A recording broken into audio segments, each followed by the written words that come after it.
The following is a world-class Bullshitters exclusive.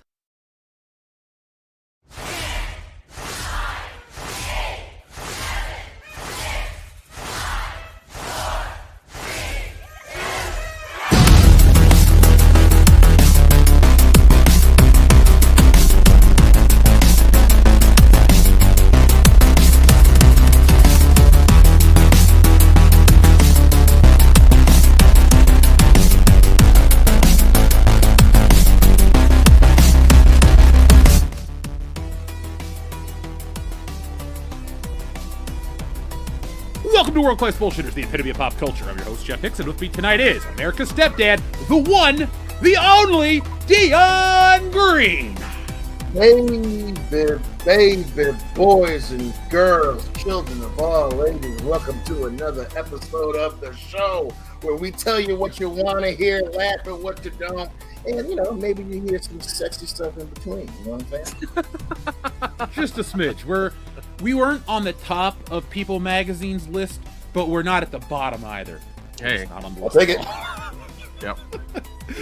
Also up next is the Bombay bad boy himself, Big Red Nick Utown. Yep. Glad to be on a wonderful Thursday night talking about a bunch of stuff that's happened this week, so it's going to be fun. Folks, we have a fun show planned for you tonight. We're going to start a little serious with the topic that you see in the title about the Roblox controversy, YouTuber Schlep, his banning, all sorts of stuff like that. But beyond that, we're going to be talking about Alien Earth. We're going to talk about another streaming deal that's gone bad and how us consumers, aka fans, are taking it in a way we don't want because they're going in dry for your wallet. I thought we were talking about something else. But, folks, before we start anything else, just in the nick of time, our friend Shrebbles08 brings us the word of the day for the demonic amount of 666. Now, I've been watching a lot of horror movies and John Carpenter pictures. Nick, I've watched The Fog 3 times this week. Dude, I watched Weapons and I watched, what was the other one, together this last weekend. So, yeah. Would you recommend Weapons? Because I was going to go out and see it on Saturday. We can discuss it when we, if you at some point if you want, because I would rather see Together again than I would Weapons. Well, folks, join us a little. Stay tuned the entire show tonight because it's world class. But we will get to that a little later in the show. But our word of the day is dongle. I thought I had a USB dongle here. I was going to make a joke. But Debbie does dongle, how Stella lost her dongle, and a fistful of dongo, and the last dongle fighter. What up? I love that. Dongles on a plane. In the Valley of the Dongle. The Shawshank dongle redemption. I don't know. No Country for Old Dongles. Cornbread Earl and dongle. The Heart of Dongle. The Heart of Dongle. That's just a good title. Dongle of I think we need Darkness. to put that on shirts. One dongle over the cuckoo's nest. Dongle all the way. I like that one, Shrebbles away. We got Big Dongle and Little China from Eddie C, excuse me. And other people are sending in their dongle titles. So, folks, send in your dongle titles all night long. Thank you to Shrebbles08, who sponsors the word of the day each and every episode. Now, I know you guys out there are missing the Tuesday night show. It is not a dead show. I'm finishing up Stealing Solo 2. Like I said, this book is bigger than the first one in terms of scale, in terms of drawing, in terms of story. So I wanted to make sure it's done 100% right, and I want to make sure it's done 100% before we go to fund it, because you guys want these books, and I want to give them to you right away. Hell, I want to give you Frankenfisher tomorrow, but we got to get through the way things work. So be on the lookout. I haven't even shared anything yet. I've just been getting everybody ready and primed to talk about this book. Let's make this the comic book event of 2025. What I'd like to do, folks, is, well, you know what? Fuck liking. What we're going to do is we're going to top the first book. And the first book crossed 6 figures. So we're going to do that together. All you got to do is share the word, get yourself a copy, and let's reclaim that spot because we're pinkies out world class. But a shout out to some listeners we haven't seen in a while, like the Pui. What is up, the Pui? How have you been? It's good to see you back here on WCBs. While everybody is getting acclimated, our friend Keely Chow also brings us Dongle the Vampire Slayer. Breadman Productions gives us Dongle Club. Is that the Breakfast Club or Fight Club? Yes.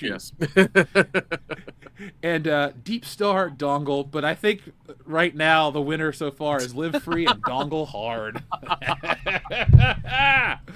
So, folks, good one. We always like to keep it juvenile here on WCBS, the epitome of pop culture. So, guys, let me look at the show notes, talk about everything. And vibe. We are. I wish I understood what that meant, but I'm old. Not really. But guys, we're going to talk about something a little different tonight. Something that's affecting the digital world that we operate in, because it's fun to talk movies and sports and games and all this other stuff, but we're not... Well, Dion just left. Oh, shit. I hope they didn't get him. Well, Dion will be back in a minute, folks. There he is. Oh, they got him. Just as we're talking about getting banned from the internet, they get Chocolate Thunder. But he's back. Don't worry, folks. Now, let's venture into some other territory that we normally don't go into, and we'll call this the news portion of our show.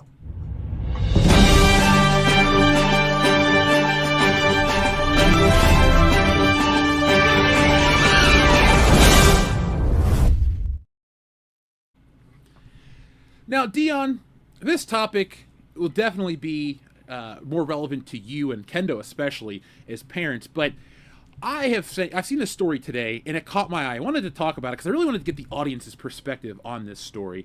Because there is a YouTuber by the name of Schlep who is a gaming YouTuber. Now, I don't watch Schlep. I don't really know about what he covers or what he talks about outside of this new controversy. But apparently, Schlep plays a lot of a game called Roblox, which I've never played it, but I do know what it is because every time I go to the grocery store, they got those gift cards at the checkout stand.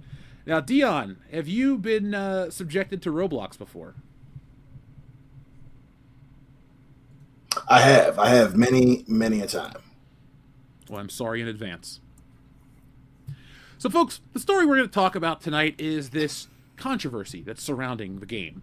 So, as of just a few days ago, Roblox is facing intense controversy after banning YouTuber Schlep, a 22-year-old content creator known for exposing alleged predators on the platform, and issuing him a cease and desist letter for violating its terms of service, engaging in simulated endangerment, soliciting personal information, and encouraging off-platform conversations. Roblox defended its actions, stating that such vigilante activities undermine the safety protocols of the platform. But the ban triggered widespread backlash, with hashtags like Free Schlep and Boycott Roblox trending.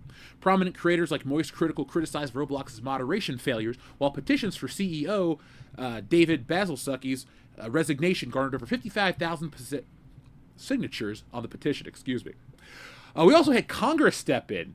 They're trying to launch a petition for stronger safety measures, and Qatar has outright banned Roblox, citing safety concerns. The controversy amplified by lawsuits. It just is a really ugly situation. But here's where the entertainment aspect comes into this and where we step in. You guys remember a little show called To Catch a Predator? Yes. Well, according to News and Rumors, Chris Hansen is stepping in because amid this controversy, the veteran crime journalist Chris Hansen, known for his work on To Catch a Predator, contacted Schlep to participate in an upcoming documentary investigating Roblox's handling of child safety issues. This documentary aims to explore the platform's systematic failures in addressing activities, drawing on Schlep's experience as a survivor of being groomed on Roblox and his subsequent efforts that led to the 6 arrests of alleged predators. Hansen's involvement has drawn significant attention, given his history exposing online predators through sting operations. The documentary is expected to delve into the broader implications of Roblox's moderation policies and role in his vigilante efforts in highlighting safety gaps, further amplifying the public and legal scrutiny surrounding the platform. Now, I don't know about you can call me Grandpa Jeff here, but I remember a time when playing a video game just meant playing a video game. Like, maybe Grand Theft Auto had a stripper that you could beat up, or a dildo that you could assault a cop with. But nowadays, gaming has gone digital to a point where, well, we basically live in a digital world. I'm not explaining that to anybody. You're watching us on a digital platform right now. But having grown up in the digital analog world, I don't really think about how people that are just born into the digital age operate. But apparently there's this whole world of bullshit that goes on. And I wanted to know your guys' take, because Dion, you're a dad who keeps his kid very safe. How does it make you feel about Roblox when you hear this type of shit? Well, I mean, obviously it makes me very worried, you know, especially for our particular situation. Both D2 and Devin are in the Roblox, right? So that's definitely the first thing that I think of when I hear that is, oh, well, you're going to never play that again. You know, and at the same time, right, growing up as a part of the internet, being a millennial, you know, it's one of those reminders that you have to stay on them, especially when they're on the internet. And Roblox is, for me, it's just reiterates that standard rule, man. You have to keep your eye on what the hell they're doing, especially when it comes to the internet. Well said. I, again, don't have kids, so I don't think about this stuff. But personally, I hate online communications in video games. It kind of ruins my fun. I really don't want to hear somebody screaming or talking or anything when I play a game online. If I'm going to pop in Call of Duty or this Battlefield demo, I just want to play the game. I want to put in a headset. I don't want to talk to you. I don't want to have you talk to me. I don't want to team up. I don't want to get to know you. It's not even a safety concern on my end. It's just a modern annoyance. Yeah, it's like dealing with social media when you're trying to play Xbox. But Nick, you're a long-time gamer too. What do you think of this situation? I mean, it's one of those things where, like, we're millennials. We grew up, in the age of, like, we, like, a lot of us probably got our first desktops, in grade school or at some point. We all probably at least had a Compaq or an HP that lasted a little bit longer than they do nowadays. And, we learned to navigate those things. And luckily for us back then, if we ran across anybody like that, it was a lot easier to spot and a lot easier to get away from that. Nowadays, like, it's way harder because, like, there's so many avenues where you can take to find somebody very easily these days, unfortunately. And it sucks that, like, these things are happening, they're just able to get on there and, talk to these kids. It's terrible. And it's on the heels of, like, this big age restriction thing that's happening in Europe right now, where they want to do age verification for everything. Every time you turn your computer, you're gonna have to use your ID to log into something to go, check out Amazon or Netflix or Hulu or Steam or something like that. And, like, that's their thing is, like, they're going a little bit overzealous with it and saying, we're doing it to protect the kids, but it's just, like, it's not going to work out. And I think, Roblox needs to really clamp down and get this worked on. And the thing I would suggest is that if your kids play it or anything like that, the best thing you can do is affect their wallet. If you want change, you got to affect their wallet. It's like, that's what you got to do. You can't just, be like, oh, I'll monitor my kids better. No, have them not play it for like a week or two and make sure all the other parents do the same and see what happens. When the money disappears, that company will, work on that problem real quick, very quickly.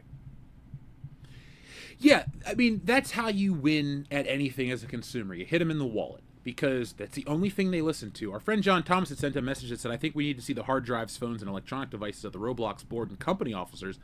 I think beyond that, like, it's like Nick says, it's just a money thing, and they don't care about it until it affects their bottom line. They'll use terms of service. They'll use, well, this person... Like, that's kind of what I took away from this story is morality is trumped by terms of service. No matter how you look at it, it's like, well, this guy might be a digital Batman out there doing what he's doing, but all of us look at Batman as the hero of the story. A lot of people are going to look at this guy and go, well, he's trying to keep people safe, and if he's led to 6 arrests, what's the problem? But Roblox, our terms of service.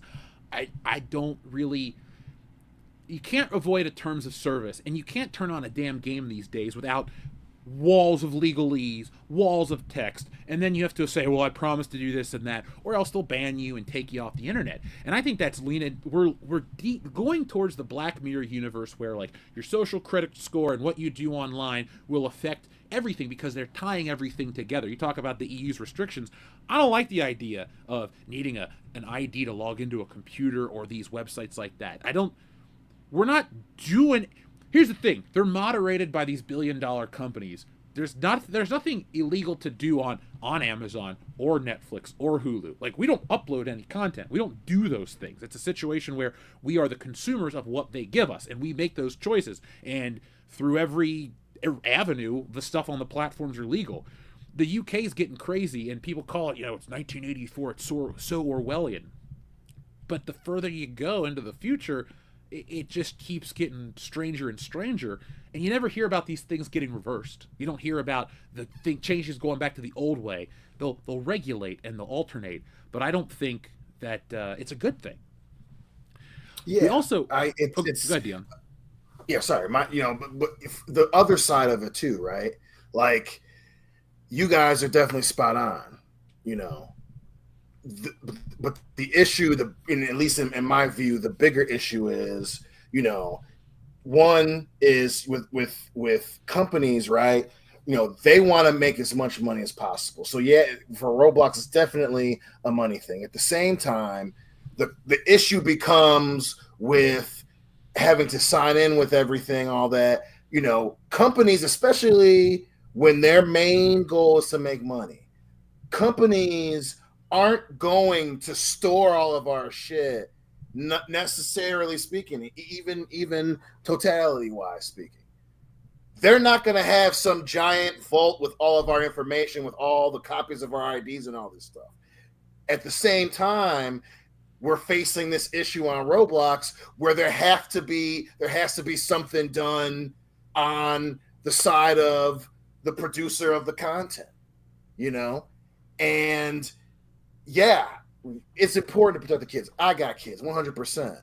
But the issue at play, whether it's Roblox with protecting the players on their platform, whether it's with YouTube in protecting consumers from, whether it's anything related to Meta when it comes to protecting, your information, your pictures, all that stuff, we have seen nothing but failure the last decade. Nothing. Yeah.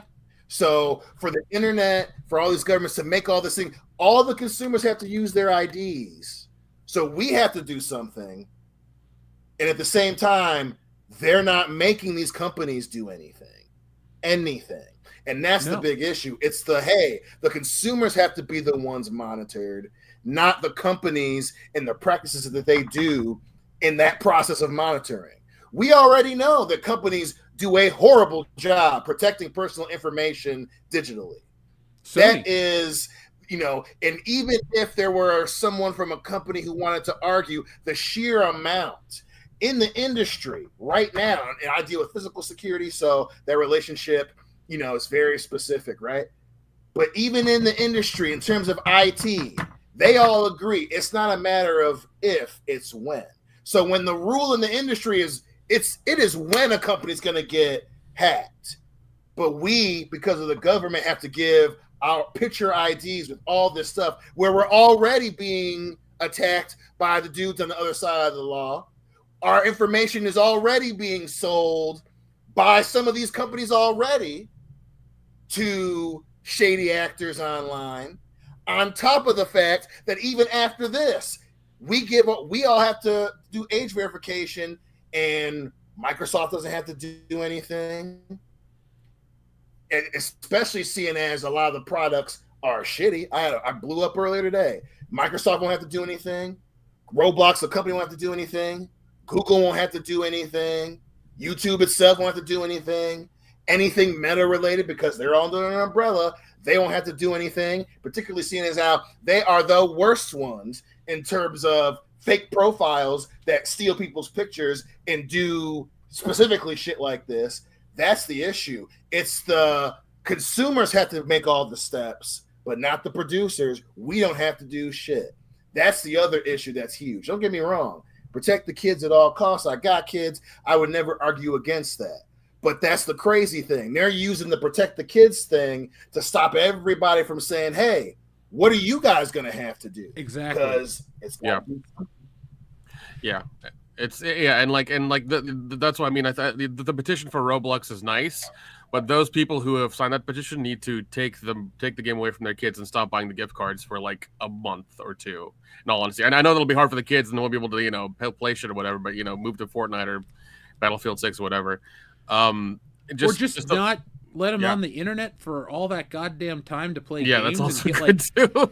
Like, I've interacted with kids that live digitally versus kids that don't have as much of a digital presence, and it's night and day. The personalities, the shit they talk about, the sensibilities, the maturity level, the reading level, all that stuff.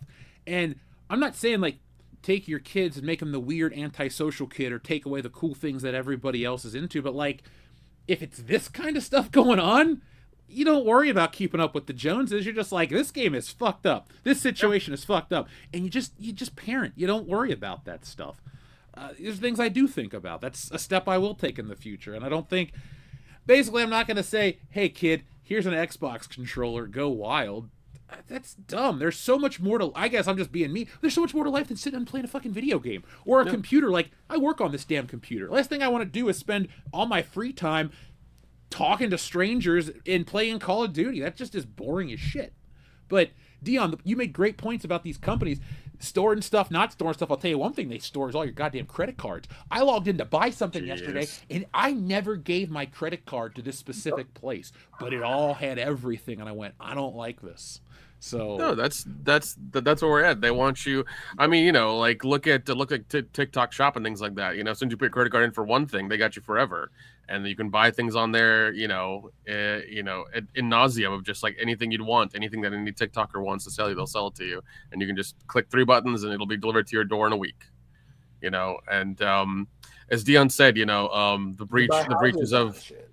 Yeah, and Dion said, you know, with the breaches of information, that's been happening. That's been happening. I would say, I think last year was almost every month. Now I'm sure it's even faster, and it's not helping with a lot of stuff that's happening. You know, with AI and things that are, you know, really these bad actors are really able to use to get your information, and you know, it's just, and you're trusting these companies to take your government ID and keep it safe. I mean, come the hell on. It's not going to happen. It's not going to be. It's not going to be good. I mean, the T-app just got hacked. Both heard the story. Both T apps got hacked, Jeff. Wait, there's a second one? There was one for dudes that got hacked too. Oh well, I don't like the concept of the T-app. Oh, we're keeping people safe. What's the phrase? You trade safety for liberty or whatever. Yeah, that's what it is. Yeah, you trade safety for liberty. Yep. It's all stupid. Like, it is. I get it. But I just I will say that they're good. I'm sorry. Go ahead. No, you're on a delay. I'm not mad about anything. I was letting you know. No. I know. Yeah, I know. It's fucking Microsoft Edge. But you know, make no mistake. There is a wild element of danger on the internet, right? So, like the concept of, you know, user verification and all that, you know, I can definitely get behind it, right? Especially when it comes to things like kids games, right? Because there is always going to be that element of, you know, human beings, you know, human beings are fucking weird. And there's always human beings looking to do something messed up. And that's always going to be on the internet, right there, you know, especially when it comes to personal relationships for kids, for teenagers, for women, like it's wild out here, you know, but it's the application of specifically changing the process that only harms the consumer. You know, the amount of people that, you know, hey, T-apps are good because there are people out there who entice people on the internet and do messed up shit, you know. So I love the concept of it, but when it's people in the company who take advantage of the information and sell it, whether it's the company themselves or, you know, whether it's companies using that information to get more money out of us, but we're the ones that have to provide our ID just to get onto a network provider. On top of the fact where it's like these are companies that make billions of dollars. Roblox makes billions with a B dollars. A lot of the difference in these issues is having a human sitting there going through the shit. And these companies refuse to do that. You know, Roblox, is it a daunting task? Yeah. Do they have 100-something million users a day or some crazy stuff or whatever the number is? 113 million Absolutely. A day. Yep, 113 million. That's a lot of people. But I know without a shadow of damn doubt that you would never, ever say, no, I don't want to take any of their money. And it's a drop in the bucket. Yeah, it's a big number for us, but it is a drop in the bucket to afford better systems to handle this shit. And even so, it's a drop in the bucket when compared to making your entire potential user base have to be the only ones to verify their identity. You know, that's what's crazy about it. YouTube can afford a better moderation system. They choose not to. Roblox absolutely can afford to have a division of their company that the only thing they do is sit on the computer and go comb through and verify accounts and do all these things. they choose not to. Meta can afford Zuck just bought another island. Meta can afford to have things in place where all of these AI bot farms, scam farms don't exist on their platform. They can afford to, and the Zuck chooses not to, and that's the damn problem. Oh, of course, yeah. No, you're 100% right. You know, like I'm sure the Roblox CEO is like, has bought his 50 yacht or something like that, but he could have taken that money and hired some people like you said, or make a division and actually go through and catch these bastards who are doing this shit. But they choose not to because that's going to affect their bottom line at some point, and they don't like that, and it's stupid. Oh, dude. And you talked about a minute ago the YouTube changes or the YouTube moderation policies. Now it's AI based. Did you read about that? Yep. No, what happened? It's AI to verify your age based on your content that you watch, and it's all of these things to let a computer dictate its algorithm even further. So it's going to be, and speaking for that for just a quick second, it's going to be really funny when a lot of these companies will make the majority of their stuff AI, and they're going to realize it doesn't work on a lot of the things, and then they're going to have to hire these people back and then pay them double because they're going to need them. It's like streaming, Nick. As a society, we keep jumping to the next big technology that's not ready yet. Yeah. Like, it's not. Like, streaming sucks. It wasn't ready. It's not as profitable as they thought it would be. Yeah, we all sign up for these damn things and are paying for it. But when your streaming movie costs $380 million and you make like $60 million back based on subscriptions and what people watch, it's a dying platform. That's why they keep introducing ad-based tiers and this and that, because traditional TV had a system that made money. We had this really golden sweet spot at the end of the early 2000s where it was like you had your premium shows that you paid for, like Dexter. If you had cable, you had your Breaking Bad, and you had network TV with a bunch of commercials. And it kind of just worked. Like that was your comfort level, or that was your tier level, and then you had the internet for everything else. Trying to tie it in together and make everything digital and online made the floor fall out. And it always begs the question, what if there is one of these sci-fi like stories where it all just goes out, like some kind of, there's a E.M.P. or there's some kind of hacking or some glitch or something that just takes everthing offline, and people are just going to be stuck without shit. They're going to be so upset. I could tell you 101 stories about hacking that have happened where like they've taken things out. They've taken to hospitals. They've done ransomware for hospital networks. Governments have lost whole parts of their infrastructure from hacks. Yeah, and mind you, a lot of this is social engineering. It's just like literally sending some dumb CEO. It's like, hey, update your computer. Here's the executable, and they execute the file, and it fries their whole system. It's like it's simple things like that, mind you. It's really simple things like that.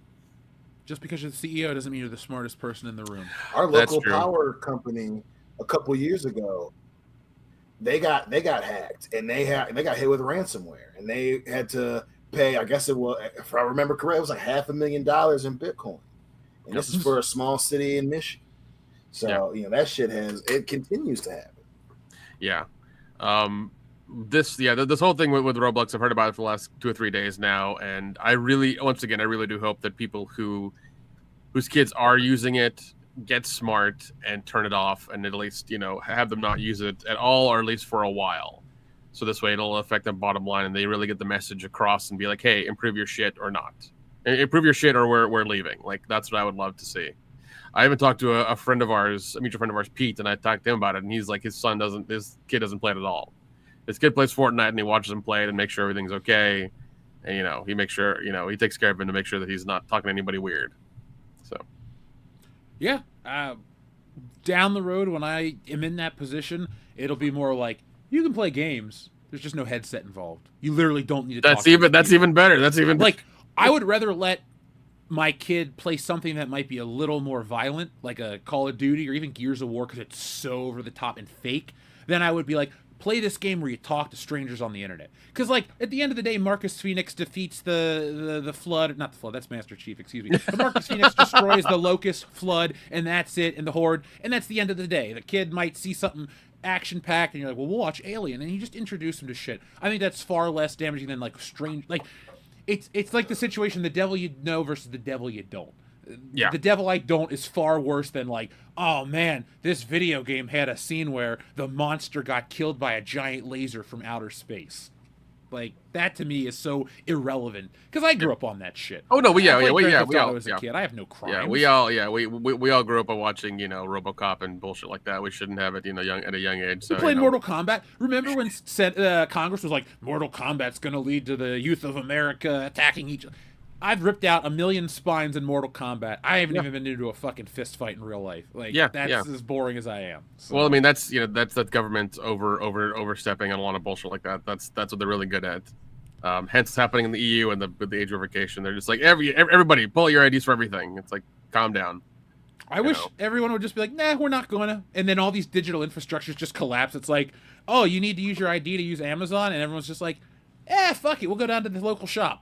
And then people are just like, oh, well, we kind of fucked up. Because when a company's like, you need to change this, then these government policies will change. Because, you know. Yeah, when you make money. The dangers of letting a lot of these companies, too, have a bigger say in our political process than they should have. You know, because now instead of the government forcing these companies to take the right precautions, you know, they say, oh, no, don't tell us what to do. Make them give their IDs. Yeah. Yeah, because I mean, you know, like I'm sure these big companies are lobbying for those governments and giving them money for all kinds of bullshit. You know, who knows? So, yeah, they just get by. So, well, we need to start a company that makes billions of dollars and then use our political sway to. What would you change, Nick? Like, what would be the most asinine thing you'd change? I'd be like, we're going to shorten the work week to daylight savings time. I'd be like, get this out now. Is it too dark to command that anybody that thinks the Earth is flat is to be sent to their own island on the moon? No. Anybody who heavily believes in that needs to go take like a fucking like geography class or something. You know, like geography, like college level geography. They need to go through the entire thing and then graduate it. That's what needs to happen. I would love if we had the money. Anybody that believes the Earth is flat, I'd love to shoot them into space. Go around orbit of the planet and say, where is your fucking ice wall, you idiot? Like, and just make them feel so dumb. And then they're just like, well, this could be a conspiracy. It's not. You're in outer space, bitch. You're here. You're looking at it with your eyes. Do you not believe your eyes? They would make up some bullshit. They'd make up some bullshit. That's what happens. Then that's when we release the pressure lock and shoot them out into space. They'd say like, yeah, man. Shit, they say, I saw the Earth, and then the rest of them would turn on them. Man, you're part of the conspiracy now. You're full of shit. You didn't see no Earth. Yeah, that's like what happened. Like, yeah, it would be just that, you know, because people usually believe in those things like wholeheartedly, especially the documentary we saw. Like they, you know, they get that like $50,000 like measuring equipment thing and like tweak it to where it wouldn't say, it would just go to zero, and they had to like really 15. Like. Yeah, 15 degrees constantly or whatever, and like they had to like really pull out the manual and like, you know, rewire some stuff to make it like zero. And they're like, oh yeah, I see now it says it. And I'm just like, calm down. Then the ending where they did the thing where the circles would line up. Yeah, and in the ending when they did that like really bare bones experiment with like the laser and like the pieces of like cardboard with a hole in it, I was just like, Jesus Christ, people. Yeah. It was we humor some really stupid shit in this world. We need to. That's what I would do. We need to watch that. We need to watch the new War of the Worlds together and just really laugh at it, like just stupidity. I tell you this, Nick. I'm making that video since you sent me the file, but I was laying in bed and I was playing around with this that ROG handheld, and I had the fog on again because I've just been like. I don't know. Ever since we got back from Astoria, you've just been on like a fog kick. I don't know what's happening. Dude, the 4K is on sale. I bought that shit yesterday. The Steelbook is on its way. So I'm like, I hope it's here this weekend because I'm going to eat some food and watch The Fog.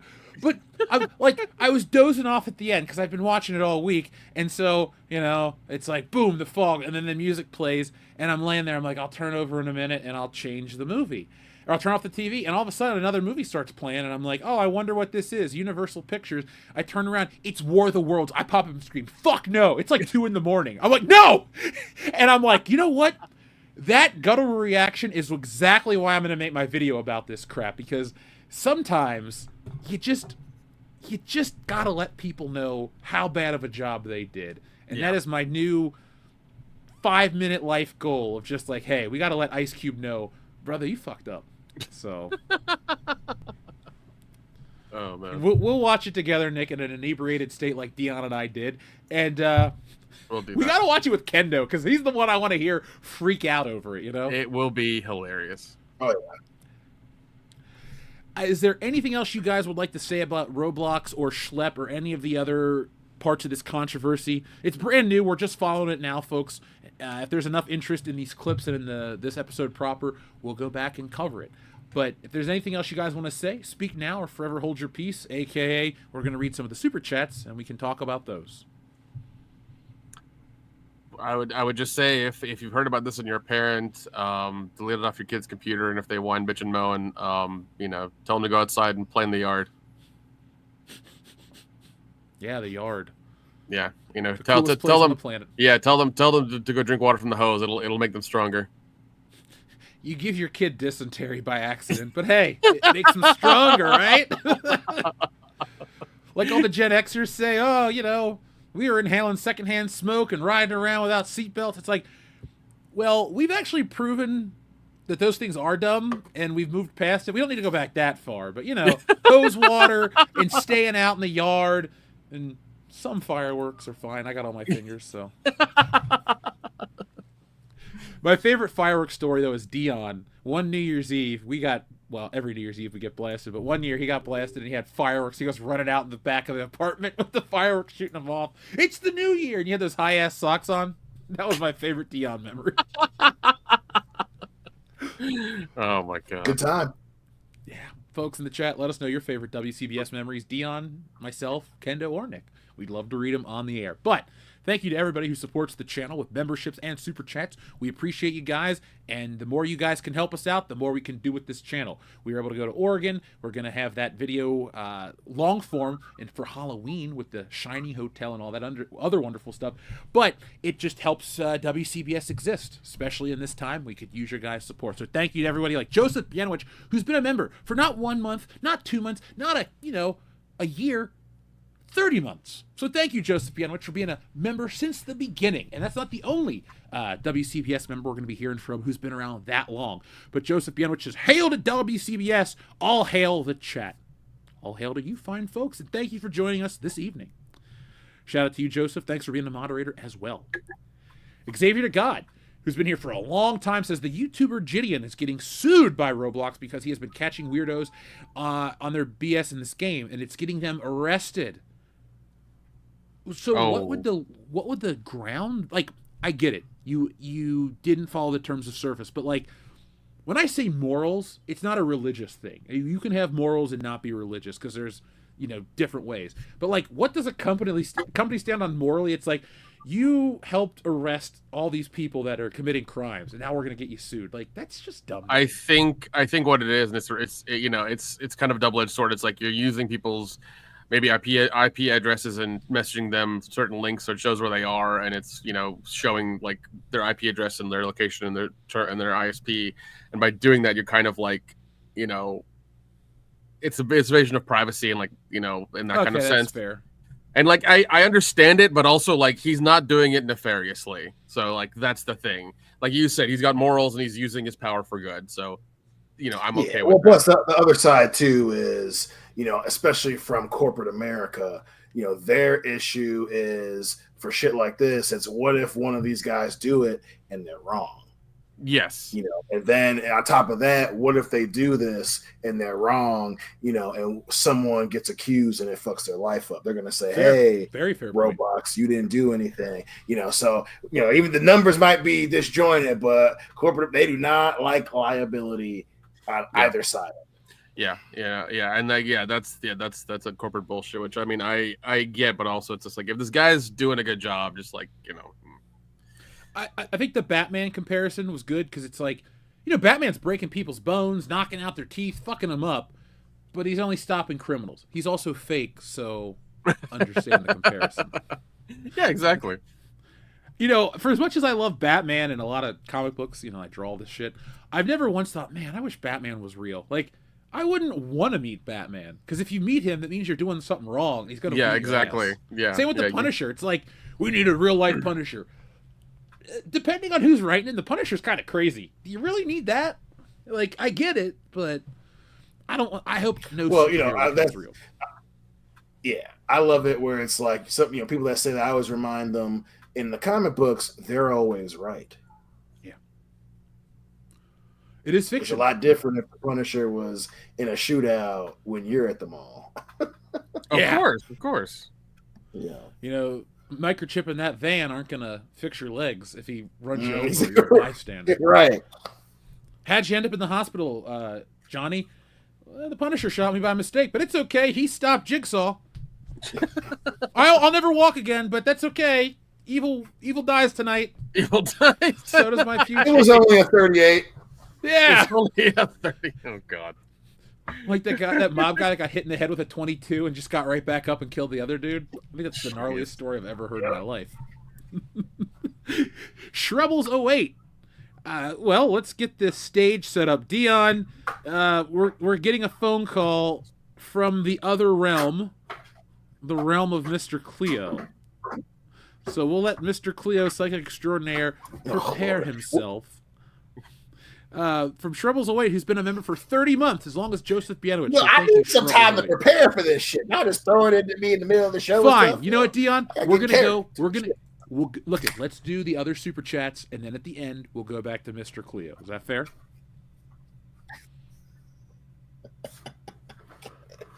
I can dig it. All right. Overkill 161. Thank you for your dongle titles. Big Dongle and Little China and Beyond Dongle Dome.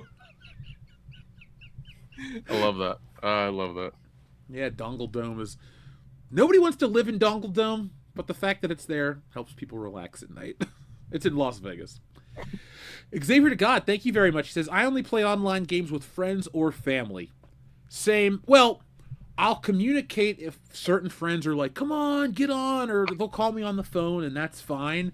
Yeah. But, like, when I play, honestly, the only game I play online is a Call of Duty, because every other game I play is single player. I kind of grew up as an only child, so it's like, I love GoldenEye. You might think of it as this multiplayer extravaganza. I was just playing it because I wanted to be James Bond. Wrestling games are multiplayer, but I'm just kind of playing by myself, but fighting against, the computer. So gaming and I have a different relationship than a lot of people. That being said, I love playing Super Smash Brothers with people in person. Yeah, That's what's up. I'll get a call from some of my friends and be like, hey man, I'm gonna get off work at like 11:30 at night. Let's get on and play, Halo or whatever. And I'm just like, yeah, let's do it. So we'll play until like 3 a.m. because also my buddy, Sohail, he will have a late night schedule because he's a doctor, and he'll be like, all right, I want to play. I need to stay up till X amount of hours. Just like, let's play from midnight to 2, just so I can kill some time because I got a crazy schedule. So we'll do that sometimes too. You should stay up for 48 hours and play That's RoboCop. Oh my God. The thing is, that game doesn't suck. You can only play it once. Yeah. That's the whole thing is you can only play it once. I finished playing it. Okay, I didn't finish the game, but I just finished playing it. I moved it to my other hard drive, and I'm like, I'll get to you eventually one day. Yep. That's never gonna happen, Nick. If I spend less than $10 on a video game and I lose interest, I never go back. I really regret buying a day off because I was just like, oh fuck yeah, RoboCop, and I was just like, oh, it's gonna be awesome, and I played all the way through. I'm like, what? Dead or alive, you're coming with me. That's it. I mean, I will say this: the storyline and the combination of both movies together was great, but just the total letdown of just not more than that and the price you had to pay for it, I'm like, oh fuck this. But yeah, I don't think I'll ever. Some games have to go to the rent option again. No, you're right, and that's why I think I probably will not buy another game like launch day of ever again. So unless it's like GTA 6, I don't know. I'm considering that.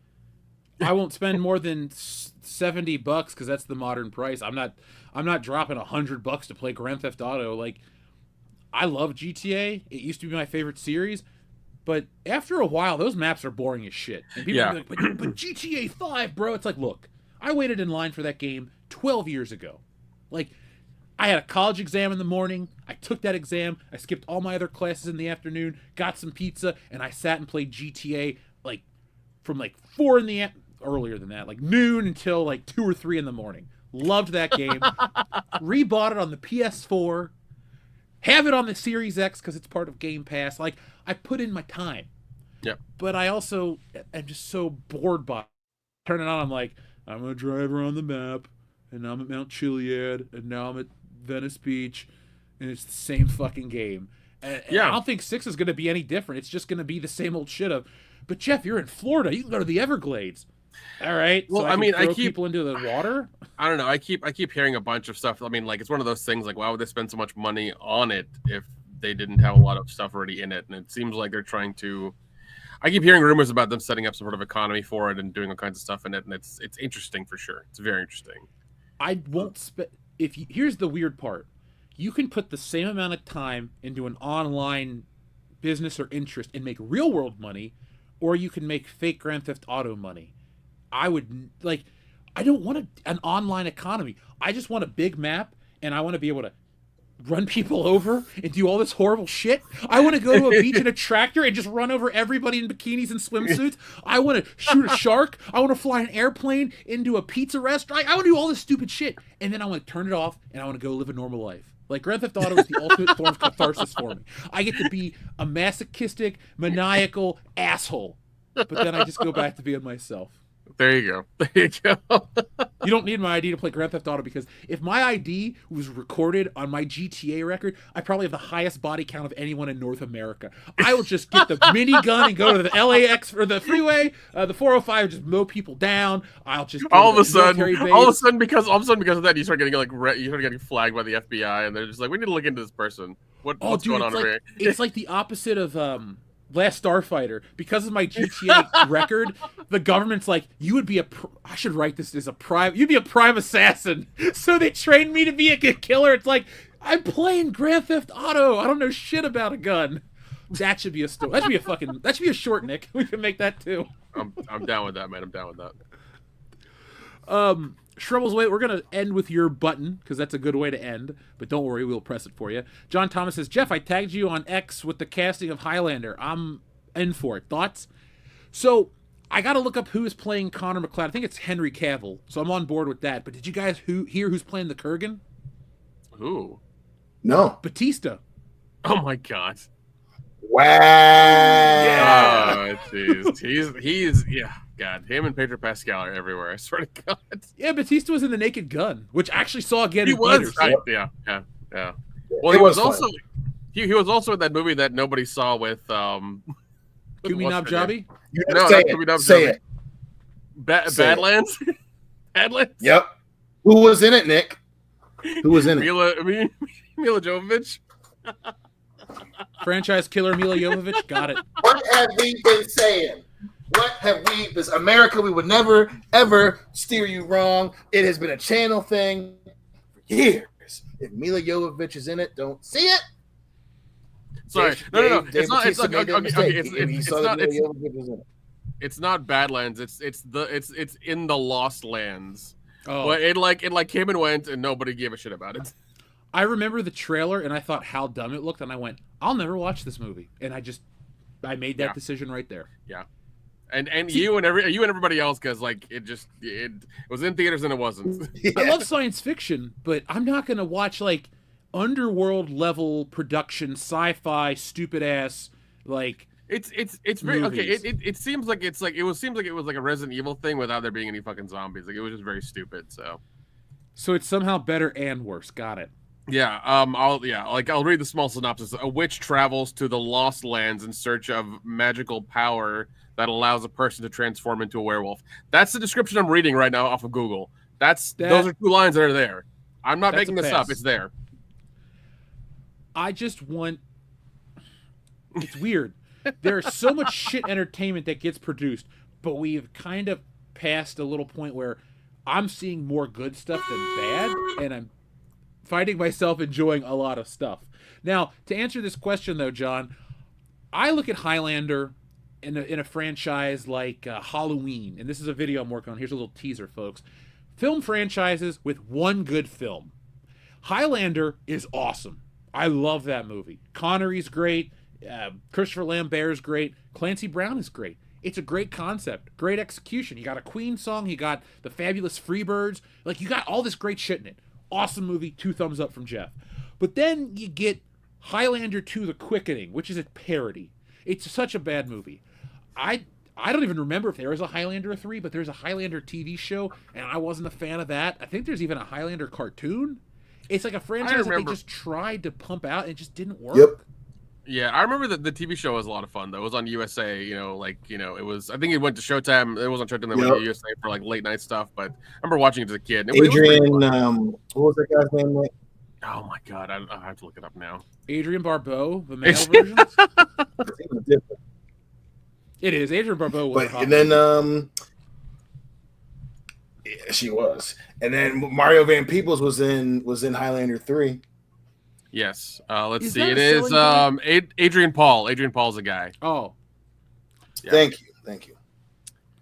Yeah. I'm not going to go back and watch that. But this movie, look, I have a stance on remakes. So it's like, I don't know why you would remake the first Highlander, but I wouldn't be opposed to them just saying, we're remaking Highlander 2 The Quickening. Like, you don't need to have a storyline version why a different actor is playing a character. It's just like when Rhodey showed up. I'm here. It's me. Get used to it. That's it. Just gotta don't question it. If this is on Amazon Prime to watch, it's got to be better than War of the Worlds, so I'll give it a shot. But other than that, I'm out. That's a low bar. Yep, you could trip right over it. Our friend Dean H says, hey, look at that. I got 30 months too. Hail WCBS in chat. Dean H, thank you very much for being a member for 30 months. Folks, it's like, I don't know, join the club. Who can be the longest member? It's never going to be only members only because, we don't have jackets yet. But, we got some cool stuff coming your way too. Like I said, I've just been trying to finish up this book. Well, I have been finishing up this book.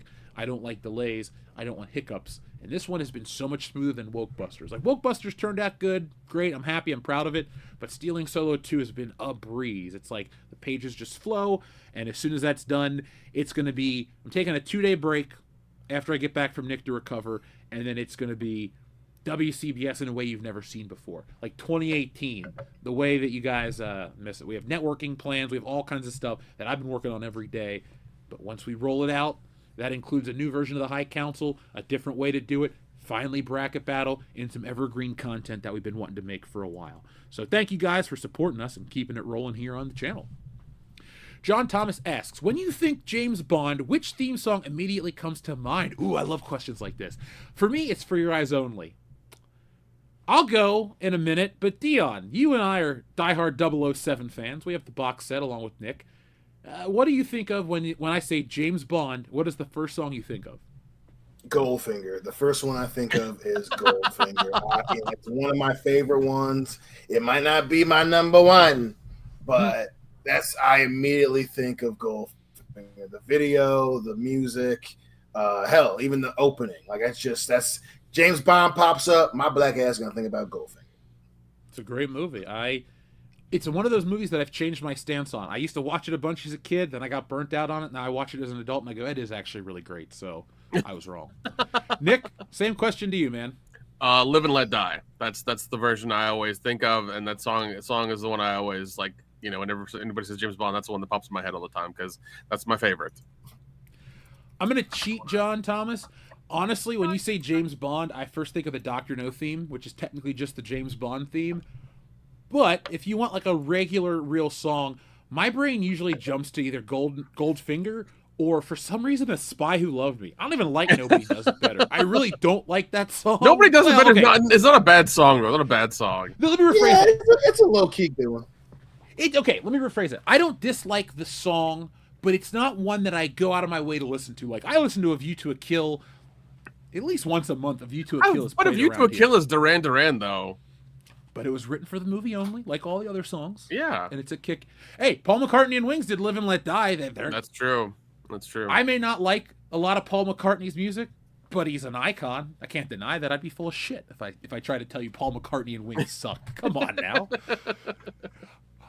But John, I think of a lot. I'll tell you this though, John. I will defend his Super Bowl performance because of that song. I have nothing bad to say about a Super Bowl performance. The one from a couple years ago, it wasn't great. It wasn't great. But the one song, Live and Let Die, I was like, fuck yeah. Dion, have we lived through more bad Super Bowl performances than good Super Bowl performances? Ooh, that's a very good question. I will say hesitantly, it's close, but just barely. There have been more bad than good ones in our lifetime. Ooh. I don't know who's gonna. Is Kendrick Lamar was last year, right? Correct. Yep. Okay, I'm over Kendrick Lamar after the whole WrestleMania thing. That was him, right? At WrestleMania, Beans, or was that? No, that's else? Travis Scott. See, I can't even tell the difference. I don't even know modern rap music. Nicole Simpson can't rap, but I don't know. You're right. Yeah, we want justice. Yeah. But John, the one thing I did want to say to you is when I think of terrible James Bond songs, Octopussy, all-time high, all-time low. Hate that song. My God, hate that dude. movie. Like, I hate everything about Octopussy. Sans for the opening credit scenes, like the pre-title sequence, and then the part before India. Once he gets to India, that movie just falls apart, and it sucks. Well, and I know, and also I know in the BTS or like whatever I've heard about. I think you've told me about this as well too, and I've heard it, with some commentary stuff. Like, they had the worst time filming there because like I think whenever even when they're driving through the streets, they just bash into cars unknowingly and then didn't tell anybody, and they just did it, because it's India, all their tuk-tuks and all the shit they were driving around. All the rickshaws and shit like that. Yeah. Yeah, I never watch Octopussy. Like, I don't do my James Bond marathons anymore because I find myself going like, all the Connery ones are great up until You Only Live Twice, and then I hate myself for 2 hours. Then I love George Lazenby's, but I hate Diamonds Are Forever. Then I love Live and Let Die, and I'm ambivalent towards Man with the Golden Gun, and it just goes up and then back down. I do like Man of the Golden Gun a lot. I feel like that one has a lot more traveling in it than the other ones. Like, there's a lot more like jet setting in that one. Definitely one of the better Roger Moore ones for sure. Yeah, for sure. I mean, and like you're dealing with a solar powered laser with like this guy's got like a reactor in his island. Like, it's the most villain thing ever. Like, he's got a nice beach and a goddamn laser with a nuclear reactor in his island. Like, what the fuck? I do love Scaramanga. Like, the fact that there are times when Scaramanga doesn't treat Bond like the enemy and just kind of like, you kind of see the shadowy flip side of James Bond. Like, if James Bond went into the private sector, he'd be Scaramanga. He'd have an island. He'd have beautiful women. Yeah. He'd have a little manservant, and he would have his own airplane that comes in and brings him Tabasco and oysters and all this other bullshit. Like, Scaramanga is dark James Bond. More so than Trevelyan is the flip side of James Bond. That's true. But also, I do love one thing I do love in that movie is the guy who makes the absolute custom guns for assassins. Especially the one for the guy with the 3 fingers. Like, it 2 inches too low. Yeah, 2 inches too low. Yeah, I love that. It makes the custom, like, the fact that you learned that about that character in that world was really fun. It was so cool. Dude, the book, The Man with the Golden Gun, is surprisingly better than the movie. And I'm very ambivalent towards the movie. Like, if I was hanging out with you guys and you're like, let's watch Man with the Golden Gun, I'd be fine. I would say anything to argue that. If you were like, let's watch Moonraker, I'm going to go to the bathroom for 2 hours. If you said, let's watch Octopussy, I'm going to go out for 2 hours. And other than that, like, I could, in no time to die, I'll leave too. I feel like if you're in our friend group and we're hanging out and somebody says, let's watch Octopussy, you'll be like, I'm going to leave you guys. I'm just going to go home now. Fuck this. Yeah. Thanks. The Stabbing Cabin was great this year. I'll see y'all tomorrow. But I'm out. Yeah. Yeah, but we know better than to just fucking Octopussy. Jesus. That ain't gonna fucking happen. Yeah, just go to bed. It's like, oh, whatever.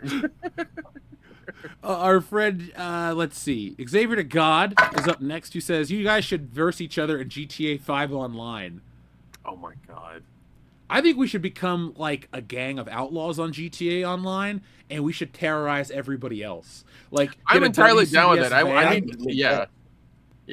need, I just need because I've never played GTA Online. I just need to know how to like how many levels do I need to like get up to in order to get to that point where we can just terrorize everybody? Like, what's required to do that? I'd have to start fresh because I'm playing it on a new console, but it could be a situation where I think we should personally just wait till GTA 6 comes out next year and just do our WCBs clan there. That way we're on a new game, people want to watch it, and we can be the dude. Like, I know what I'm doing in GTA. We can fuck up everybody. Kendo can be the wheelman, or the stick man, as they say. What up, Kendo? Hi, Jeff. Happy to be here. Sorry about being late. I just really had to listen to that New Heights podcast with Taylor Swift on it.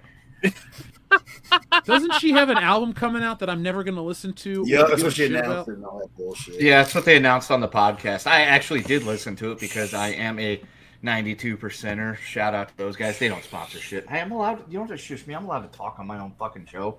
And It's true. It's on the logo. yeah. They get the remote and watch TV. But yeah, it was essentially just a giant ad for Taylor Swift's new album, which I didn't really care about because I'm never going to listen to or buy it. It was kind of funny, but Jason Kelce's just so dang charming.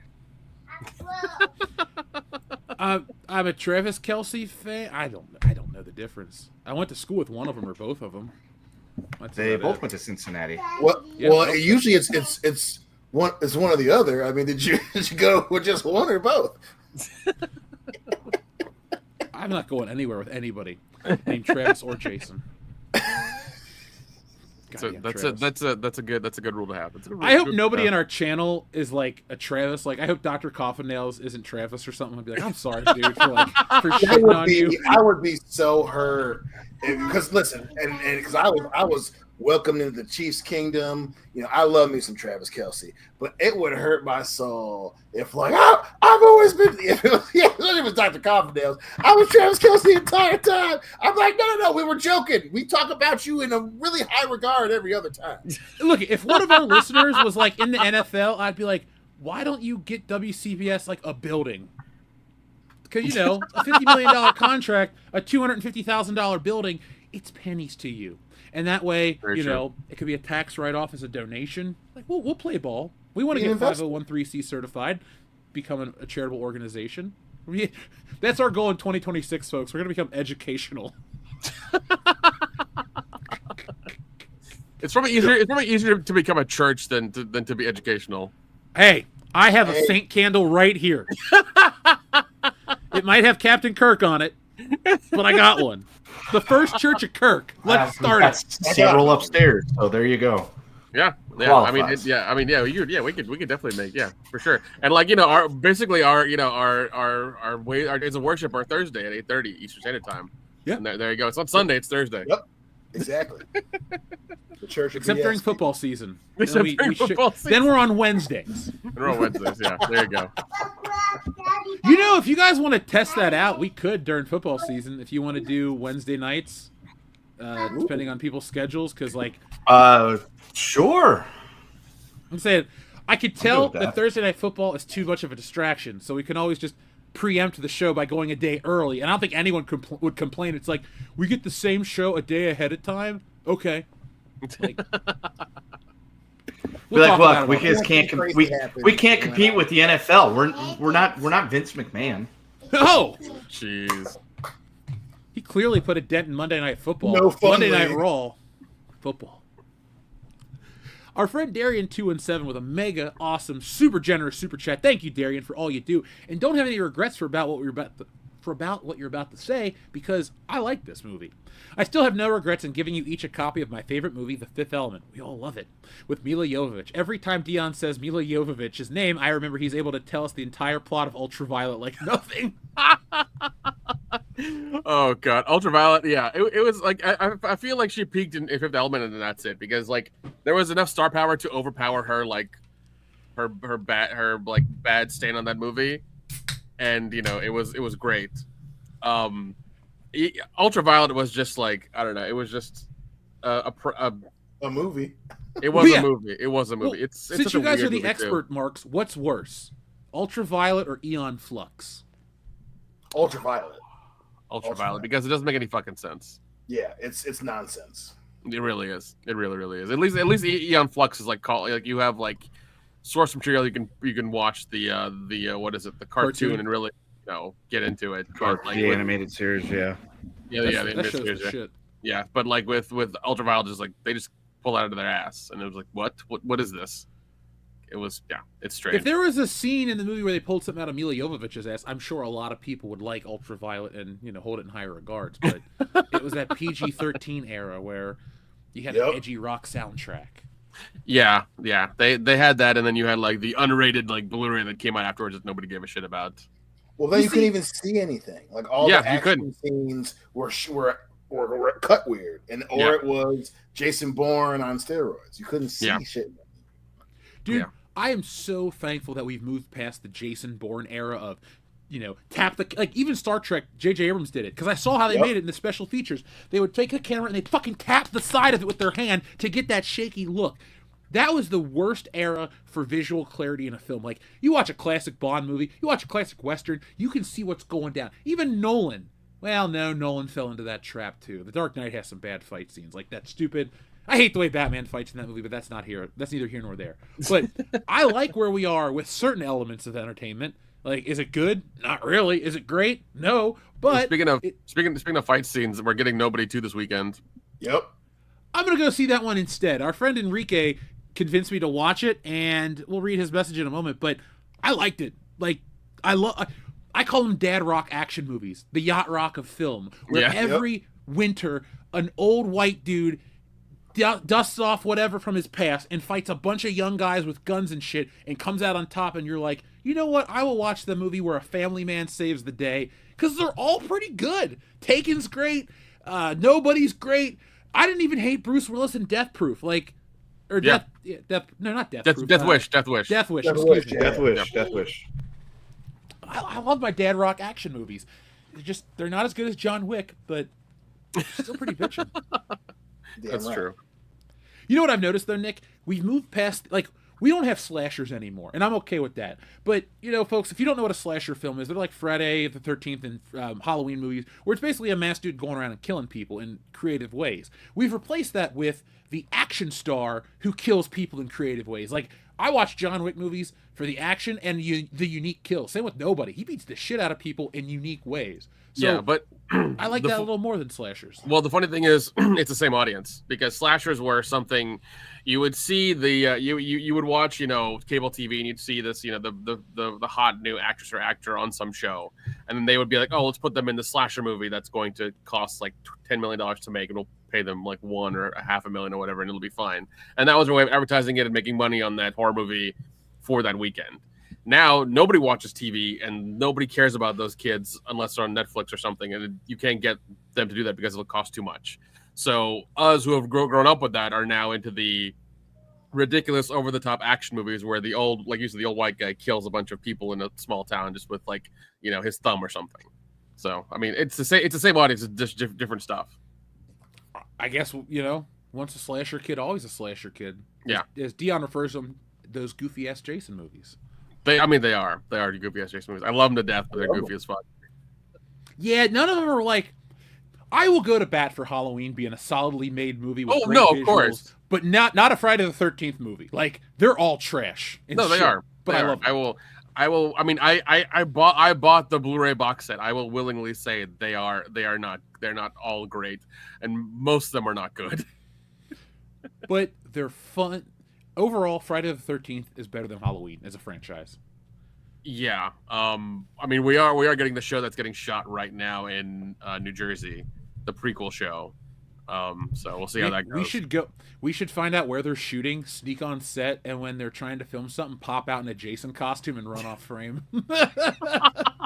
They would be so mad. If I got to get arrested at some point in life, I'd rather be the guy that ran through a Jason set and disrupted filmmaking. Like, I can live with that on my record. It's just Jeff carrying 4 PAs across the fucking frame. I'd watch that. They're like, sir, you need to get off the set. He's like, I don't give a shit. I'm getting in the show. We should be even more meta. We should just dress up as Michael Myers and walk around on set. Then we fuck up the legality of it all. They're like, oh, God damn it. No, even better. We just get Captain Kirk masks and sit in the background. That's it. That's all we do. I'm fine with that. We'll smoke some cigars and be Captain Kirk. We'll wear 70s style sweaters up to our necks. We'll look like we're really... Dion, keep your hands exposed. We want to throw people off. They're like, why does William Shatner have dark hands? That's weird. Yeah. I don't remember that episode of Star Trek when he worked on a car. He got all dirty and silly, like he was in a chimney or something. Clean me up, Scotty. Anyway, Enrique Vasquez says, hail, WCBS. Yeah, I'm also 30. Thank you for being a member for 30 months, Enrique. We appreciate you, man. I do want a members-only jacket, and I have a good size of physical games, so my kid will play those instead of a tablet. I've been to your place, man. You definitely got a good gaming collection. And maybe down the road we will do, Maybe members-only jackets are a little much for the audience. By the way, folks, we finally have over 200 watching. Hit that thumbs up button to let YouTube know that you enjoy this content. But maybe we could do like WCBS members-only patches. Or There like you go. Maybe we should have those for Christmas. That'd be pretty cool. Fun. Now I'm thinking like, yeah, we'll get patches. Yeah, that's a little bit easier. A little bit easier to deal with. Yeah, because I don't want to look it. I don't mind shipping out comics and posters and shit, but like trying to ship jackets around the world, Getting the right sizes, the right measurements, and then shipping them everywhere. Yeah, it's gonna be pain. dude. Like doing the folks for the crowdfunder coming up for Stealing Solo 2. I will offer T-shirts. I'm also doing international shipping worldwide because we have that business. We have the business down better. It's it's fully functioning now, so we will have worldwide stuff. But we'll do T-shirts. But jackets are just too much. They weigh too much. When you ship clothing, unless you're like Shein or Temu or something, like shipping's expensive. So we'll stick to patches. Oh, land. Would it be a copyright infringement if we got a patch of Rip Torn from Dodgeball and we called it our Ohulan? Like if you've been a member for so long, you get the patches O'Houlihan patch. I'm actually willing to take that. I'll call the lawyer. I'll be like, hey man, I know you're on vacation, but I got a serious question for you. Yeah, And he would be so mad if you called him about that. no, he asked. We're working on a project, and he called. He's like, you can call me on vacation. I'm stuck with my family, so he's like waiting for a call. I can call him right now. He's like, hey man, what's up? I love that he's like, I need to get away from my family. Just fucking call me. Yeah, I was like, do I want to call you to talk about Alien Earth? Nah, we'll talk when you get home. I don't want to spoil it for you. But Enrique, the future's in good hands. You guys got everything down pat. John Thomas, thank you, says, so is War of the Worlds bad enough to enjoy watching and laughing? Oh, yeah, it's not The Room. No. It's like... It's an Amazon commercial. They saved the fucking world by making an order on Amazon and flying the drone into alien spaceships. It's not good. You can see I went from 1 to like 100 for my anger. Like, I hate that movie. Nick, I told you at the beginning of the show. Kendo, you weren't here. I was watching one movie. I was dozing off. I woke up because I could hear that it was turning off, and it was War of the Worlds, and I popped up and yelled at my TV. Like, I hate that movie. It's so dumb. It is literally the worst movie I've ever seen in my entire life. I'll watch anything else again. Like, Dion, I would rather watch, it was that Easy A with Emma Stone from when we were in college. Oh my god. You're just saying that because I hate that movie. So that is, you are trying to distract me with nostalgic, hilarious memories, sir. The best part of that movie is when the girl did something and you scream out, oh, come on, and the whole theater erupted in laughter. That was the biggest laugh the movie got, was you. Oh my gosh. We saw that movie for free, and I wanted to get my money back. Yeah. Oh, God, here we go. TLJ Screwjob, also a member for 30 months, helping us out on what is the worst movie of all time. First, there was The Langoliers. Then it was It Comes at Night. Then The Last Jedi. Tales from the Hood 2. And finally, Ice Cube's War of the Worlds. Rank them. Oh, son of a bitch. Oh my god. Oh my god. Shit, I gotta say, Tales from the Hood 2 is 1. Then it goes It Comes at Night. Then it goes Ice Cube's War of the Worlds, and then Langoliers. I gotta Is go. that from bad to good? That's from worst to not so bad. Okay. Okay. I'm doing not so bad to worst. I gotta go. It Comes at Night because you guys said it was so bad I never watched it. But so I'm just like, I haven't seen it. Plus, what's the dude? Is it Joel Edgerton that's in those movies? Yeah. You know, at least it's him. Then I gotta go. Then I gotta go. I guess The Last Jedi, just by process of default. You know, disappointment, I guess, doesn't necessarily mean that it's also worse, but it saves it in this case. Then I gotta go Langoliers. At least Langoliers is like funny, terrible. Yeah. Then I gotta go War of the Worlds, and then Tales from the Hood 2 is just so bad. It's just I will advocate for Tales from the Hood 3 because I watched it. I think the next year when it came out, or the couple years that when it came, after it came out, and like that one was good. That one was legitimately good. Is it better than Creepshow 3? Yes, it is. It is. Yeah, that's anybody who's like, what Creepshow 3? There wasn't Creepshow 3. Don't fucking watch it. Save yourself the headache. Save yourself no one the from migraine. the originals involved. No, and it was made. I think it was made like 20 or 30 years later. It's so terrible. It's so bad. It's a fairly recent movie. Yeah. It was this show existed since Creepshow 3's been out, folks. Yeah. It's a terrible movie. Don't watch it. Go watch the show on Shudder. That's way better. Oh yeah, Greg Nicotero for the win. Kendo, would you care to rank these, please? Let's see. So from least to worst, baddest, if that's even a thing. I'm going to go with Langoliers as the least because, again, as Dion said, it's at least laughable. You can laugh at the blind chick that can supposedly see the meatballs with the teeth and hear the sounds and all the weird stuff going on. Let's see.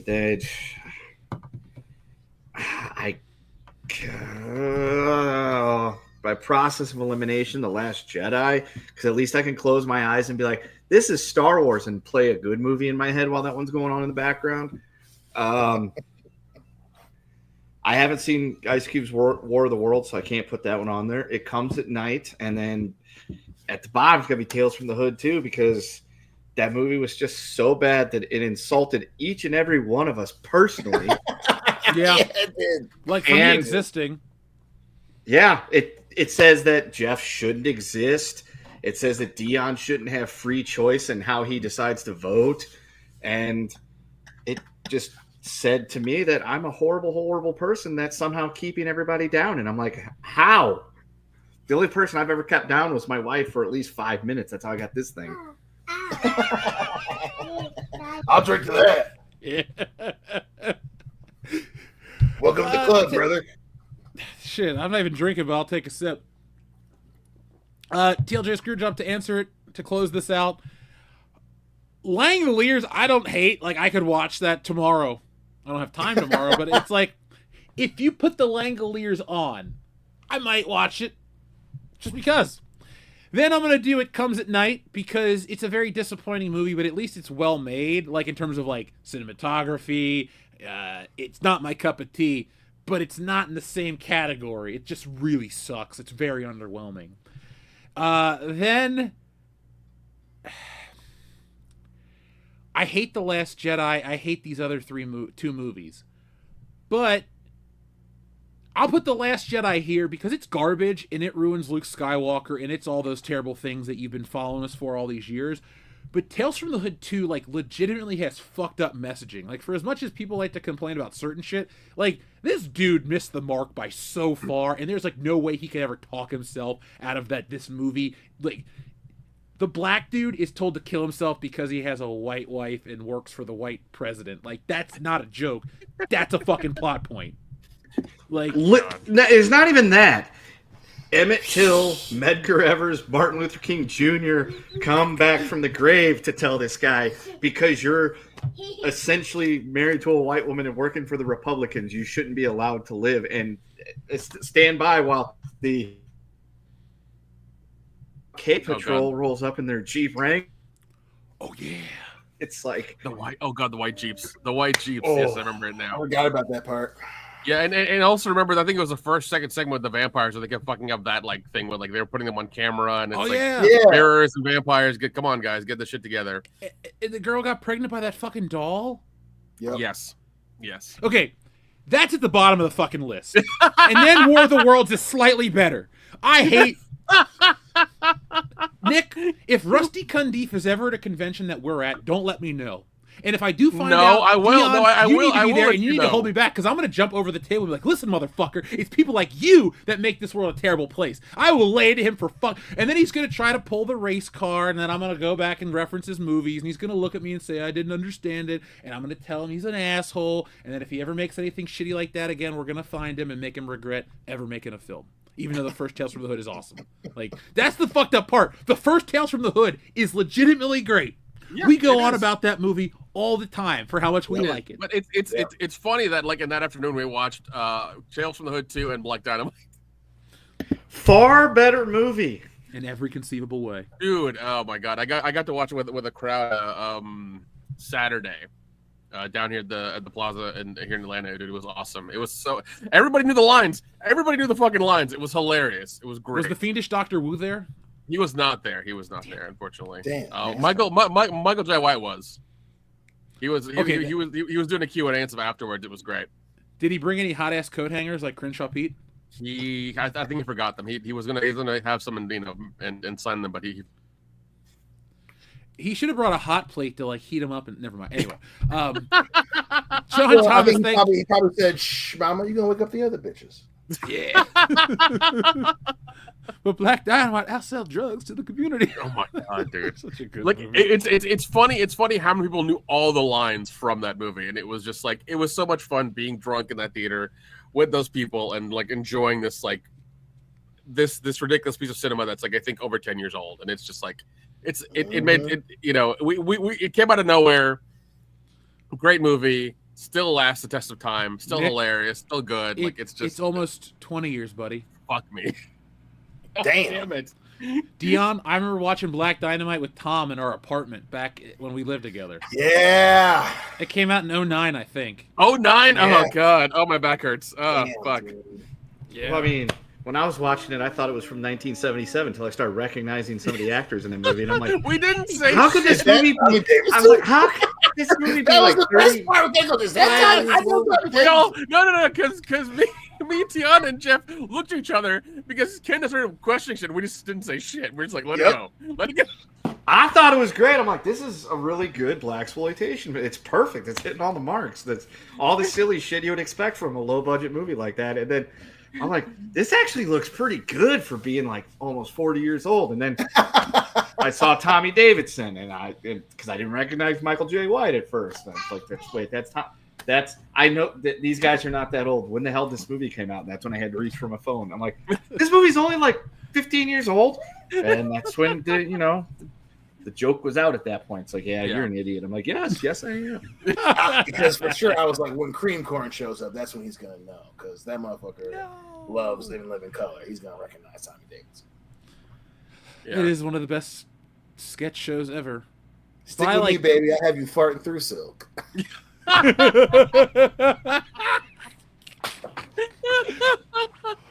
Oh my god, we That gotta watch movie is infinitely quotable. Infinitely quotable. It's so Oh my quotable. God. It might be the most quotable movie. And Jeff, I do have both seasons of the cartoon, so whenever you're down here, I'll be able to give them to you. Oh, dude, we're definitely gonna watch it. I just wanted to say that we love Black Dynamite so much on this channel. We have a button. I'm Shawanda, and her name's Brickwilla. Oh, those are beautiful names. I'm Gloria, and this is Black Dynamite. My mama said my daddy's name is Black Dynamite. So did my mama. Oh, hush up, little girls. A lot of cats have that name. I still But they're not all couldn't- named Brickwilla. Oh god, I still died laughing at that, even though I knew it was coming. It's just like it hits every time. It's so fucking good. It's a good one, man. I want more movies like that, and I don't mean like blaxploitation parodies. I just want not even obscure shit, just like unique riffs on stuff. I don't need $500 million movies. Like, Spider-Man is coming out, and the suit looks cool, and I'm excited on that level. But it's like, do you really need to have like Spider-Man be a CGI puppet to do flips? Just hire an acrobat, make it look real, do it in camera. The money they're spending on what is it, on Doomsday is ridiculous. Yep. Just to get RDJ and the Russo brothers back is like, I think almost $200 million right there.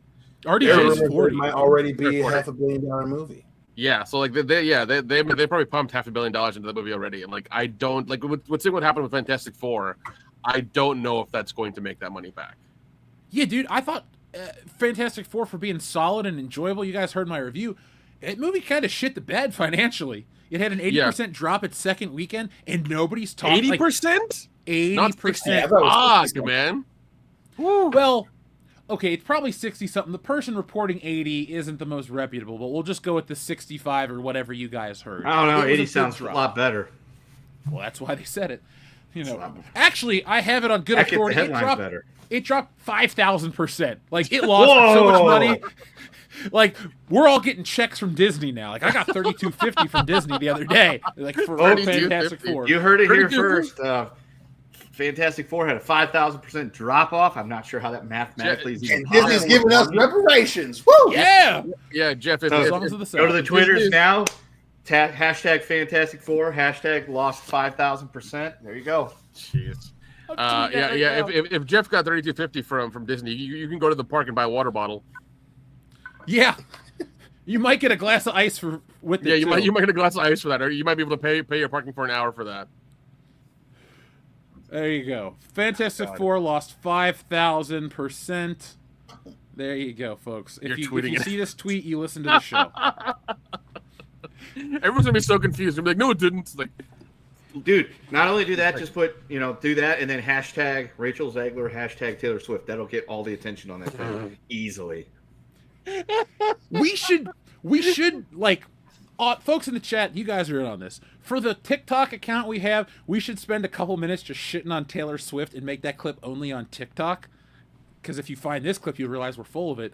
But, like, I want to see the hate comments we get. Remember when I would shit on the Marvel movies and they would freak out? dude, it was. I remember when I had access to that TikTok. I would go in and just keep stoking the fire, keep putting on gasoline on the fire. Be like, you don't know your stuff.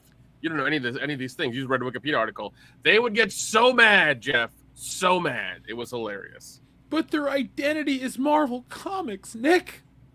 Marvel Comics is their identity. Oh, actually, MCU is their identity. They're not even Marvel Comics. It's just MCU. Those three letters. Yeah. That's what I watch. Yay! John Thomas, thank you very much for all your generous messages this evening. Don't speak ill of my queen and future wife, Mila Jovovich. Well, at least you have good taste in attractive women. I judge her acting. Ultraviolet was great for the over-the-top ludicrous kills. Also, that leader dude was Fauci, LOL. Oh, is that why things fell apart? Because we had an actor? Oh my god, I remember that movie now. Oh my god.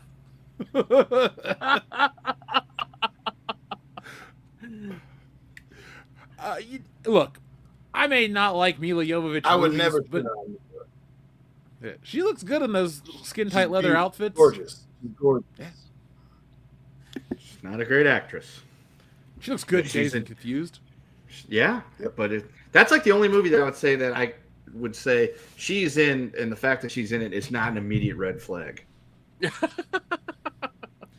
Yeah, I gotta look up all the Mila Jovovich films, but I think I'm in the same category where, like, She peaked with the first Resident Evil. Yeah. Well, she'll be 50 coming up. She did that one like UFO abduction movie, didn't she? Like that movie was fucking trash. I saw it in theaters. Yeah, it was like fourth See? kind or whatever. That was garbage, Nick. I want my 3250 back for that one too. Because they made it seem like it was a real thing, and they made a whole documentary like bullshit thing about it. And then you you do like surface level research, and you're like, oh, it's fake. It's like they did the least bullshit like ad stuff for it. They could have done so much more for it, but they just did like a couple things, and like people found it. And it's like, oh, it's bullshit. It's like, come on, man. Remember when she played Joan of Arc? Yes. I think she played her twice. Did she play her twice? In The Messenger and The Story of Joan of Arc from 2002? Is that the same? Oh, what the fuck? How could they have more than one movie about Joan of Arc? Wasn't she only like 15 when they burned her at the stake? Yeah, something like that. Yeah, she was great in Bill and Ted. Listen. Back then, when she was 15, she was a grandma at that point in time. Yeah, shit has changed. Being 15 in the Dark Ages was like, you've already had 3 kids. If you were my size in the Dark Ages, everyone was afraid of you because you'd be a giant. They'd try to kill you. That's true. Jeff goes walking through in the Dark Ages. People start throwing onions and tomatoes at him, and the next thing, the torches and the pitchforks come out. Like, Jeff, run, hide in this cave. The villagers are afraid of the caves. The problem is they throw onions and tomatoes at me. If they're not rotten, I catch them and make a delicious sauce. I'll make friends that way. They'll come to my cave and eat my ragu. I'll invent fucking marinara sauce in the Dark Ages. There you go. Oh my god. Whatever form of sugar they have, I'll just put a little pinch. That's fine. I'll be feeding them spaghetti and meatballs. Anyway, John Thomas, thank you again. And don't worry, folks, I'll go back and read the other one with the button and the question for Mr. Cleo. I have not forgotten. Which was better, Star Trek Discovery, Strange Worlds, or Pigs in Space? Last one for me. Can I get another one motorcycle and a Moose original? Yes, I will get all your buttons. I'll start with these ones in a second. Okay, if I'm gonna rank them, Pigs in Space are cool because I like Muppets. I've never watched Discovery or Strange New Worlds because, I try not to talk about shit on YouTube that I'm not well versed in because, yeah, I could try to cash in on all this stuff, but like I know original Star Trek. That's it. Like I know who the Next Generation casts actors are, and I've watched those movies. But like, there's a reason why I have this Captain Kirk candle here because I like the old Star Trek. That's as far as it goes for me. So I can't rank those. Dion, since you're the Star Trek guy on the channel, along with Nick, can you rank those shows? I mean, listen, the Pigs in Space, I actually enjoyed. To your very same point, Discovery, I became quickly bored with and didn't finish.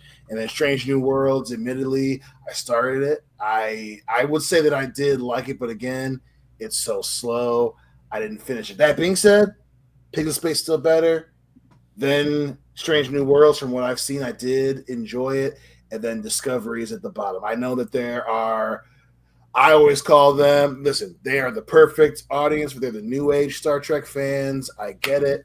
But, the reason why it sucks that a lot of you don't realize is Star Trek's supposed to be optimistic. Strange New Worlds, Discovery is not optimism. It's just really dated already and really stupid. Yeah, I will second that as well because I think I watched the first episode of Strange New World and I didn't care for it. I was like, this is not very good. Discovery, I remember I kind of had a little hype for that because I was like, okay, I'll watch it and see what's up, and like it was just really boring, and it was in that era we were getting a lot of these like I hate saying about like very woke shows. Like you even had a person in a wheelchair like roll through the the Star Trek ship, whatever, and I'm like that shouldn't be a thing. They should have cured him. Why is he in a wheelchair? What's going on here? Star Trek Discovery is proof that they lost the plot. They did, and like they were harking on a lot of things that were just like you're in like the 44th and a half century. Like, why are you still harking on these things? Like, I get there are problems now in our society, but like once again, like Dion said, optimism, like hope, utopia, like good things. Why are you doing this? Okay, now John had a couple button requests. He requested another one, motorcycle, and the Moose original. Well, luckily, we have this tab pulled up for right here.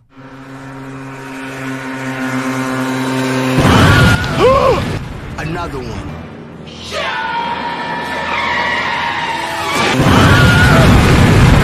Another one. Another one. Another one. Another one. To quote Chris Tucker, woo, he did.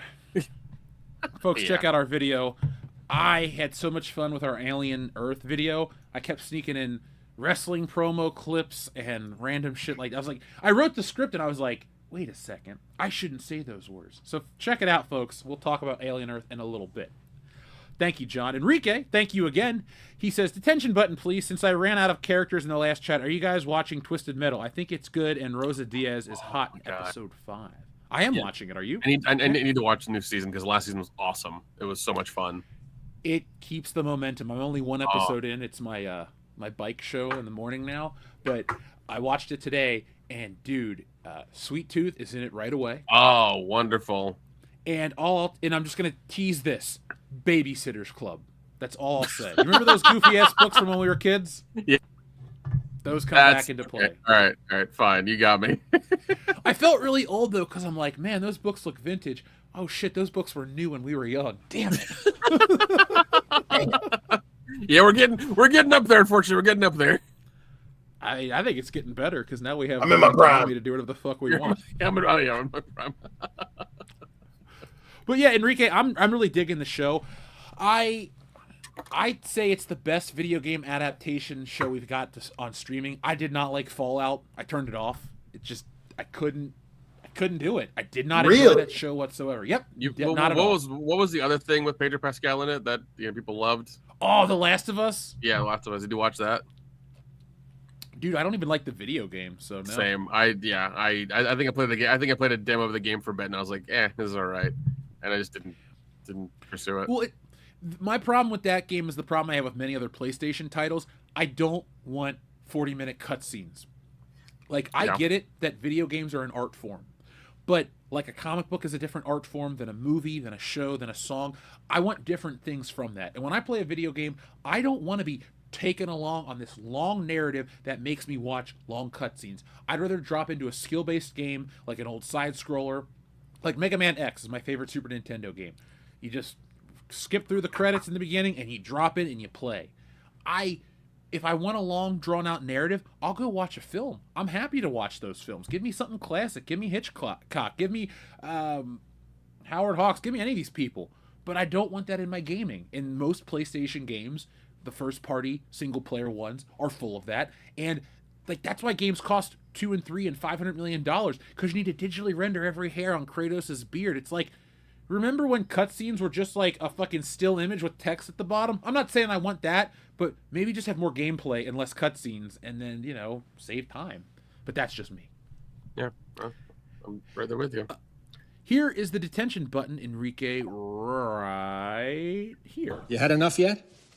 No. That's another one. So? You just say the word, I'll keep going. Go. Eeny, meeny, miny. Mo. Your mother was a... Ho. He was a famous clown. Bobo. Mitch, cut it out. And here's one more. Cry me a river, dick face.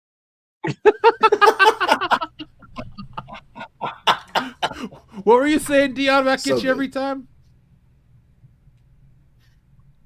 Oh. Mitch, cut it out.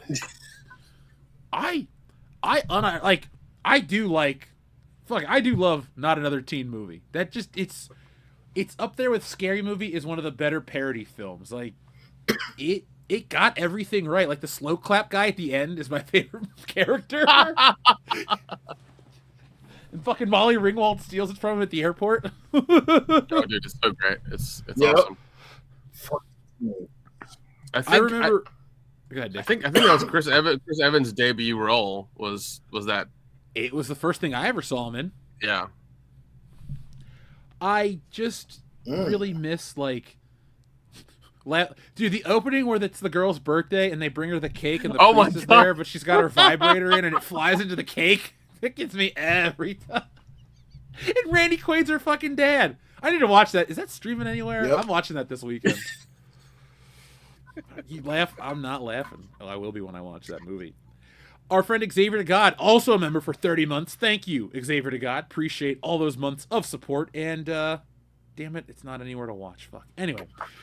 It is rumored that Spider-Man Brand New Day will have eight villains. Ew. Sorry, that was legitimately like me being pissed. Mr. Negative will be the main villain, or Mr. Negative will be the main villain. Jeff and Dion, who do you want to be the next villain, not Iron Boy Jr. anymore? Well, I've seen pictures of the Scorpion from the set of the film. Like, the actor was in the makeup chair. So, he's in the film for sure, but he's not in the costume, Dion. He's just a dude with a scar on his face. So I think what we're getting is Spider-Man versus a bunch of paramilitary bullshit characters. That's what I'm expecting. But 8 villains? That's... Unless it's a montage of Spider-Man, like, fighting the Rhino, fighting Electro, fighting these dudes in, like, the first couple of minutes as he narrates it, and then he jumps into the present day, I'm fine with that. But if you are going to have me watch Spider-Man fight 8 different dudes throughout the course of the movie, that story's got to be watertight for that to be entertaining. So my worry is that they're just going to do the 2018 game. That's my concern. Which, don't get me wrong, that's one of my favorite PS4 games, flat out. Period. Same. I fucking, I'm still. I got it, but I'm still waiting to play too. I love PlayStation Spider-Man, but I'm terrified that Sony was able to tickle a little bit of the ear, and we're getting Spider-Man the game, the movie, which I think is a terrible idea. I'm hoping that I'm wrong.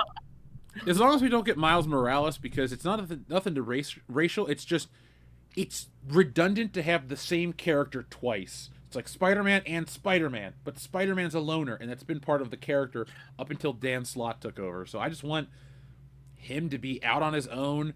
Nobody to talk to, secret identity, shit life. Like, that's Spider-Man. I know it sounds defeatist, but that's what the character is. Well, I always keep hearing that Into the Spider-Verse always gets pushed back, every so often. And it's one of those things where I think they've done 2 now and they've been financially unsuccessful. The first one was a hit. I thought.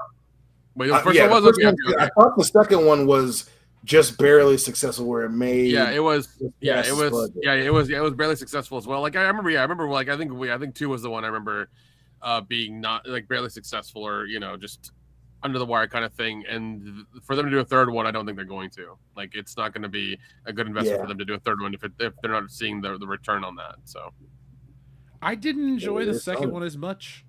The first one kind of blew me away because I was very against it. I was like, I don't want to watch this one. And then Phil's like, you should watch it. It's really good. So I watched it on Hulu or Netflix. I was like, I was wrong. I stand corrected. I actually really like this movie. So I think 2 is the better one. But the fact, like Nick said, man, that's the end game that we're in. Especially because it was Sony. Sony wants to make money, and I think it was barely good in terms of its financial return, and it's getting pushed back. Devin keeps asking me. I'm like, dude, everything I'm hearing about it, as a dude who watches the internet, it's not good. Yeah, I'm with you, Nick. I don't think Into the Spider-Verse 3 is gonna happen. No, they're not, especially with the spin-offs they've made in the last few years that have just bombed horribly. I don't think it's I mean, the fact they can't keep somewhat recognizable Spider-Man villains in the lexicon of people tells you that as well, because they couldn't. They're trying the whole Miles Morales thing, and the cartoon's great. I'm sure the first one's good, but if it's not sticking, it's not sticking. Yeah. You can't force it on people. It's not, as much as they bitch and moan about all that stuff. It's if they don't show up at the theater and spend money, what's the point? Yeah, it's different when they're I guess he's successful in terms of merchandise, but even the Spider-Gwen limited series didn't sell well. Yeah. In just from a toy standpoint, guys, Miles Morales was released in this.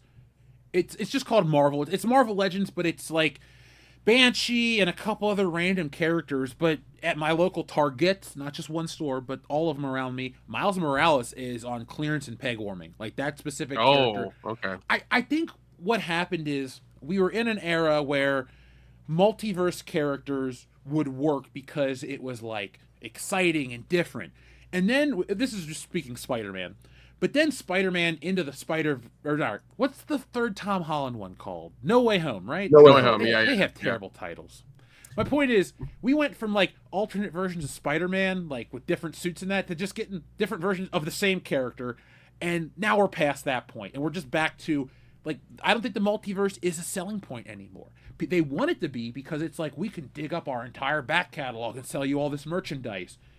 But Disney, Marvel, if you're listening, you could always sell your back catalog of merchandise. You don't need to create a fucking event every time and tie everything together to sell these characters. Just sell the fucking toy and save yourself $90 million for making some bullshit movie. If I'm glad that the kids like the Spider-Verse movies, I want kids to go watch Spider-Man and enjoy this shit. Hell, I didn't even think the new cartoon was that bad. It was one of the better cartoons they put out. But it's all back to Peter Parker. And folks, as we get closer to this new Spider-Man movie, me being a Spider-Man aficionado and a comic book creator myself, we'll talk about it. I might even go and do a couple Spidey-related videos.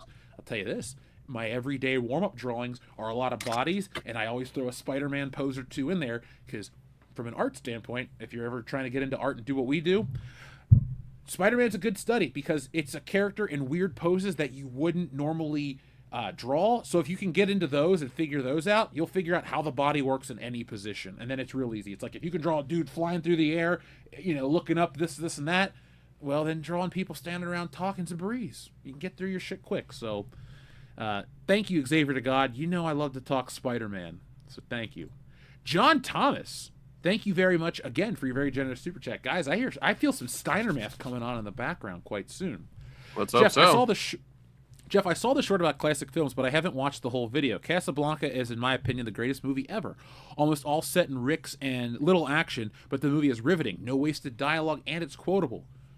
I have not recently as in the last 3 years, but I saw Casablanca for the first time in like 2021, 22, or 2020 and 2020 or 2021, and I enjoyed it. I think it's a very good film.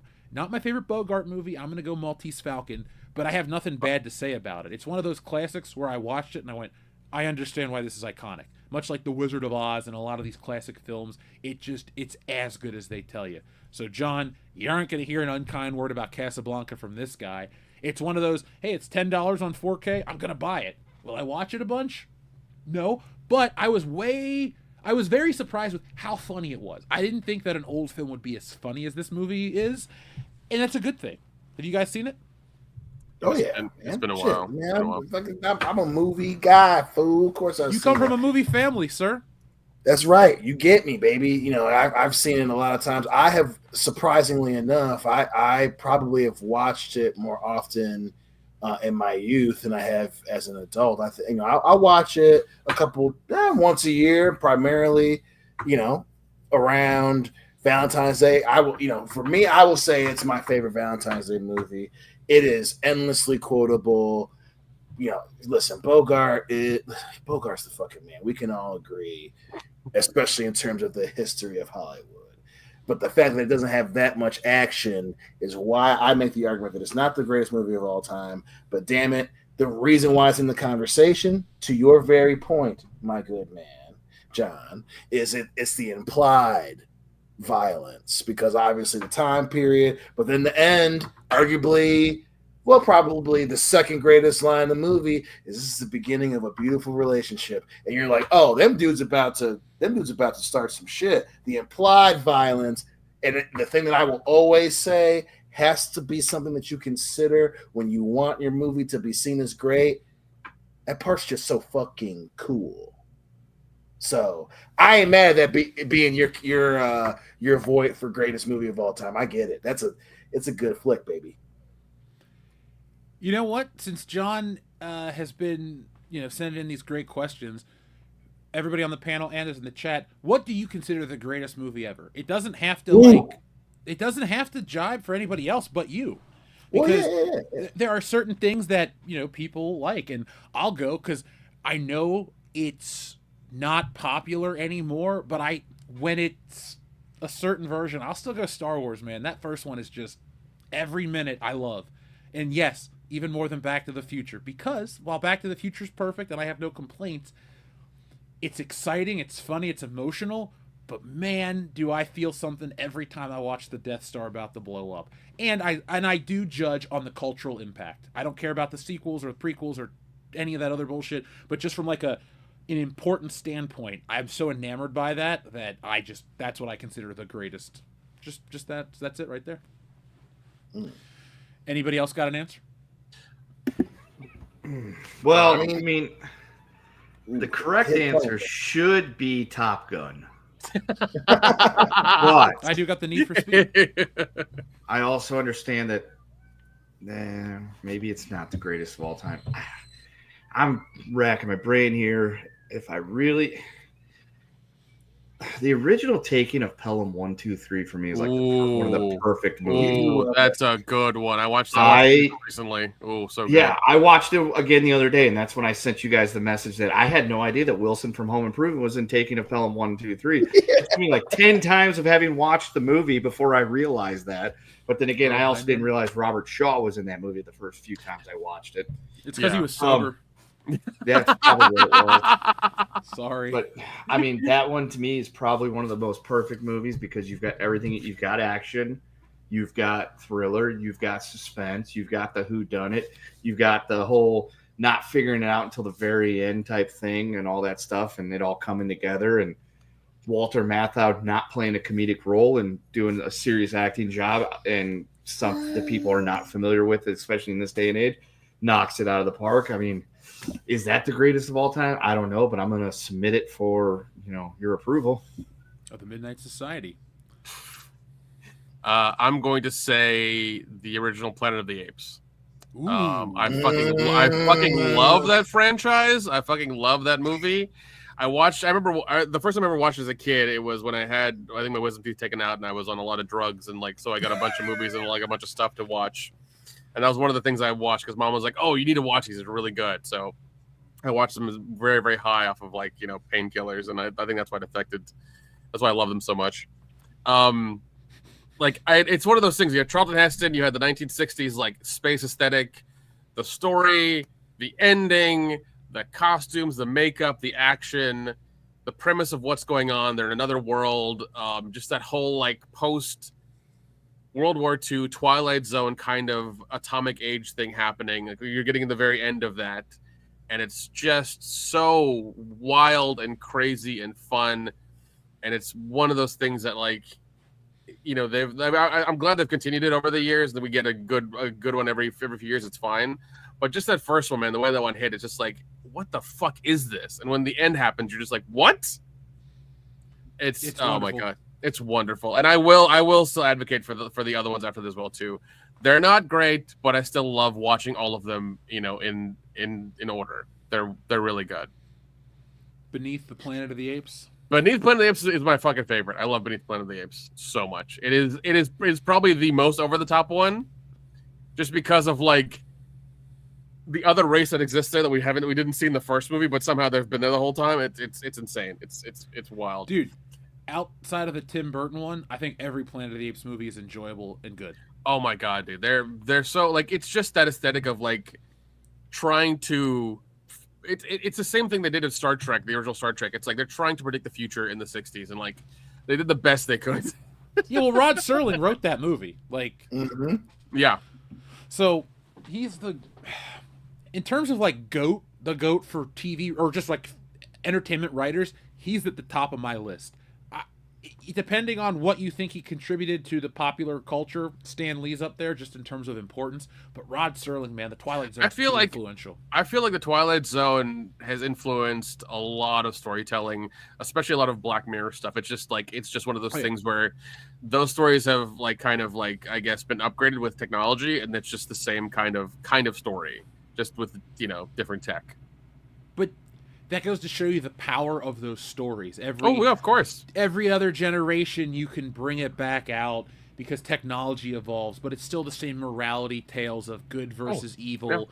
Yeah. And, like, as much as I love the Twilight Zone, Rod Serling and that show kind of cribbed a couple of ideas from, like, there's some EC Comics that do a lot of that shit about 5 years before the Twilight Zone exists. But I digress. Dion, I'd love to know what you consider the greatest of all time. Oh my God, this is one of those questions. I know, right? Are very, very hard. Whenever I hear that, the first thing I think of is like, I think of the movie for me that like defines the things you need for it to be good, right? And when I ask myself that question, my natural reaction is always Citizen Kane. I do love that movie. The ending, it's all those things plus outrageous. I always want to say Citizen Kane, but every time I think longer than a couple seconds. For me, not just for me, but for what you want a movie to be when you consider it the greatest of all time. And it's so funny that you said yours, Jeff. It's Empire Strikes Back. I love Citizen Kane. I love Jaws.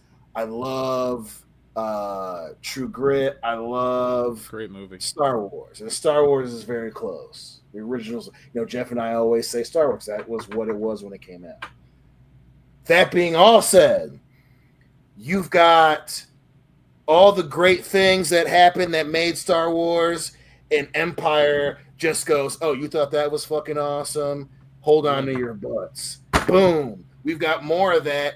And no, I'm your father. Of all the reactions that I've had, even, Jackie Chan fucking sliding down the fireman's pole and it's all the lights. Of all the moments where I've had, like, oh, shit, you just can't beat that. It's Star Wars +1. And then it's action, it's drama, it's got a fucking cliffhanger ending. It's got Western in there. You've got good versus evil. You've got the love interest. You've got it all in Empire. And you watch. Listen, of all the things that are the greatest movie of all time, you always want more. But even Empire is designed. Shit, the other guy who's probably the second on favorite character in this movie, the bad guys got him. And you're like, damn, the good guys got their asses whooped. But he's standing there with Leah and the fucking, you got the brother being like, don't worry, baby. I fucked this up, but we're going to get him back. And the Falcon fucking takes off, and you're like, shit, the next adventure is loaded, baby. We about to get in some shit. I gotta say, it always comes back to The Empire Strikes Back. Always. You left out the part where Han Solo lightsabers open a tauntaun, but other than that, I think your rundown was absolutely about why that movie's so good. Not just that. He fucking, like, we have Han Solo, one of the greatest. Oh my God, that's actually awesome moments in film. Han Solo with a lightsaber, and even then, he did it because, God damn it, my fucking new best buddy got himself in some shit. I gotta go get him. You can't go get him. He literally is just like, because one of my favorite lines in all cinema, the temperature dropping too rapidly. That's right, and my friend's out there in it. Like, God, he says that shit. I'm like, let's fucking go. Then I'll see you in hell. Yeah. I was like, I don't want to hear that shit. Dion, I gotta say, for as much as I do love the original Star Wars and prefer it, Empire just looks better. Like, if you watch them back to back, and they've remastered A New Hope, and I get the changes that piss off people. I'm like you guys. But when you just watch from one to one, the quality of the filmmaking has improved vastly. And the sound, like, I love Star Wars, but the sound is shit in that movie, and you can't salvage it. They have tried. They've gone back to the masters. It was poorly recorded. It just sounds like garbage. The thing is, you don't notice it when you're watching it, but when you want to go to Empire, Empire's got a better mix. I don't know what the Dolby mix was on that shit, but Star Wars doesn't compare on a technical level. And, like, the only real criticism I have of The Empire Strikes Back is a vague question that I have about the time limit between how long Luke has been on Dagobah and how long the Falcon's in outer space, and it just makes me ask a bunch of questions. But it's the best lightsaber duel. It's got a fantastic score. The costumes are great. There was a time when, Dion, when we first met, Empire was my favorite one. And it's something that's changed because, personally, I like a complete story, and I kind of like leaving Star Wars as is. They save the day, Darth Vader might come back, and here's their medal, and that's all she wrote. But Empire Strikes Back, it's like, if I call Star Wars a 10, Empire's a 10. If only Return of the Jedi was as good as the other two, it's not bad. It's like, if those two are 10s, I'm going like 8 for Return of the Jedi. It's good. It's very good. But it's just not as good as the other two. I never get mad at people when they say it. Listen, Return is still my favorite. Like, my personal favorite of the trilogy. I love Return. And I love the Ewoks. But the damn Ewoks, just they're what knock it down. And I get it. I think that's one reason why I'll always give George a pass. I get it. You want it's for kids. And again, before, and I can hear you guys because it keeps coming up whenever it's on the internet. Oh, because he recently said it again. Mm-hmm. When what's his name was talking about doing the sequel, he goes, "Remember, it's for 12-year-old boys and the smart ass people." Oh, but see, it was always meant for little kids. That's why the Ewoks. He said that after the fact. And what 12-year-old boy wants to watch teddy bears? Right, because of teddy bears. And every time people tell me that, it was always that he said that he was lying. Because a cut off hand and charred, burnt bodies ain't for fucking kids. And the Ewoks is the only step back. I love them, but I don't blame anybody. They're the only step back. I wanted to show this to you. I got the Blu-ray this years ago of Planet of the Apes. Hell yeah! Ooh, that's a good set. Hell yeah! This whole thing. Oh god, let's see if I can open it without it's massive. All the discs, and you even have the nice little booklet here on the side. Is that the 20th Century Fox release? I want to say it is. Because they used to put out good sets. Their James Bond set that was very similar to that, the book style. I thought that was a good set. No, once again, like I'm a huge fan of this. I know I've got the DVD somewhere in my collection in Tennessee, but when I saw this, I think when I saw it at FYE, like whenever it came out, I was like, I need this in my collection. So when Blu-ray was just coming out and they did like a nice pass of this, I had to have it. I don't know if they're in 4K or not. I don't know. I don't think the original Planet of the Apes are, because I keep telling myself because I think I'm just gonna say fucking and get the original series too, but I don't think that they're. I haven't seen anything. Did you see? Talk about it for years. Did you see what's getting a hell of a release coming up? Like, I saw this press release today for a trilogy of films. I only like one of them, but it's getting like the super deluxe treatment. It's the Ninja Turtles films. Oh, it's yeah. Yeah, it's getting like a Dolby Vision or HDR 10 remaster of the first one. Because, see, that movie, I watched a whole documentary on that movie recently. It was directed by, I think his name's Steve Barron, and he directed music videos. He did the Take On Me video. He did all these visual things. He did early MTV. Like, this dude was like the guy of music videos. He might not have done Thriller like John Landis did, but he did more music videos. And realistically, like, while Thriller's up here, Take On Me is up there too. So it's kind of, battle of neck and neck shit. But man, the bells and whistles that are going into this Ninja Turtles set, it looks great. And I'm like, all right, it's $70, but it's 3 movies. Dude. To me, like, nice books and home video releases are where I think there's still value as a consumer and a collector, because toys are getting fucking crazy. Like, I know tariffs and taxes and all this other bullshit, but Hasbro, you've been jacking up prices on mundane shit for years. Same thing with comic books. They're charging $8 for Wolverine versus Batman. $8 for a normal floppy. Like, Stealing Solo and Wokebusters are $20, and they have a fucking spine with shit on it. Like, this is a big book, and you get your money out of it. But nowadays, comic books are that price. It's getting stupid. Oh, I did. Man, I did add. I think I did add the full HD, the Blu-ray versions of Twilight Zone to my Plex server, so that's on here because I recently acquired them and had to put them on because I was like, this is a show I need. So yeah, you know how you acquired them, Nick? You borrowed my box set and ripped them. There you go. We'll go with that. We'll go with that. I do have that box set, by the way. It's a great we'll set. go with that. John Thomas, thank you very much for that. We'll be back to you in just a moment, John. Our friend Xavier to God says Miles Morales is Kid Arachnid or just Miles. Yeah, doesn't D2 just call him Miles? Yeah.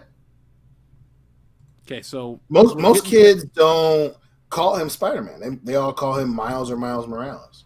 That's interesting. I'm fine with that. But how the fuck is Ghoulies Go to College getting a 4K Vestron video release? What the fuck? Dude, all those like weird little titles that a lot of studios just got the rights to, man, they refuse to do shit that we want to see.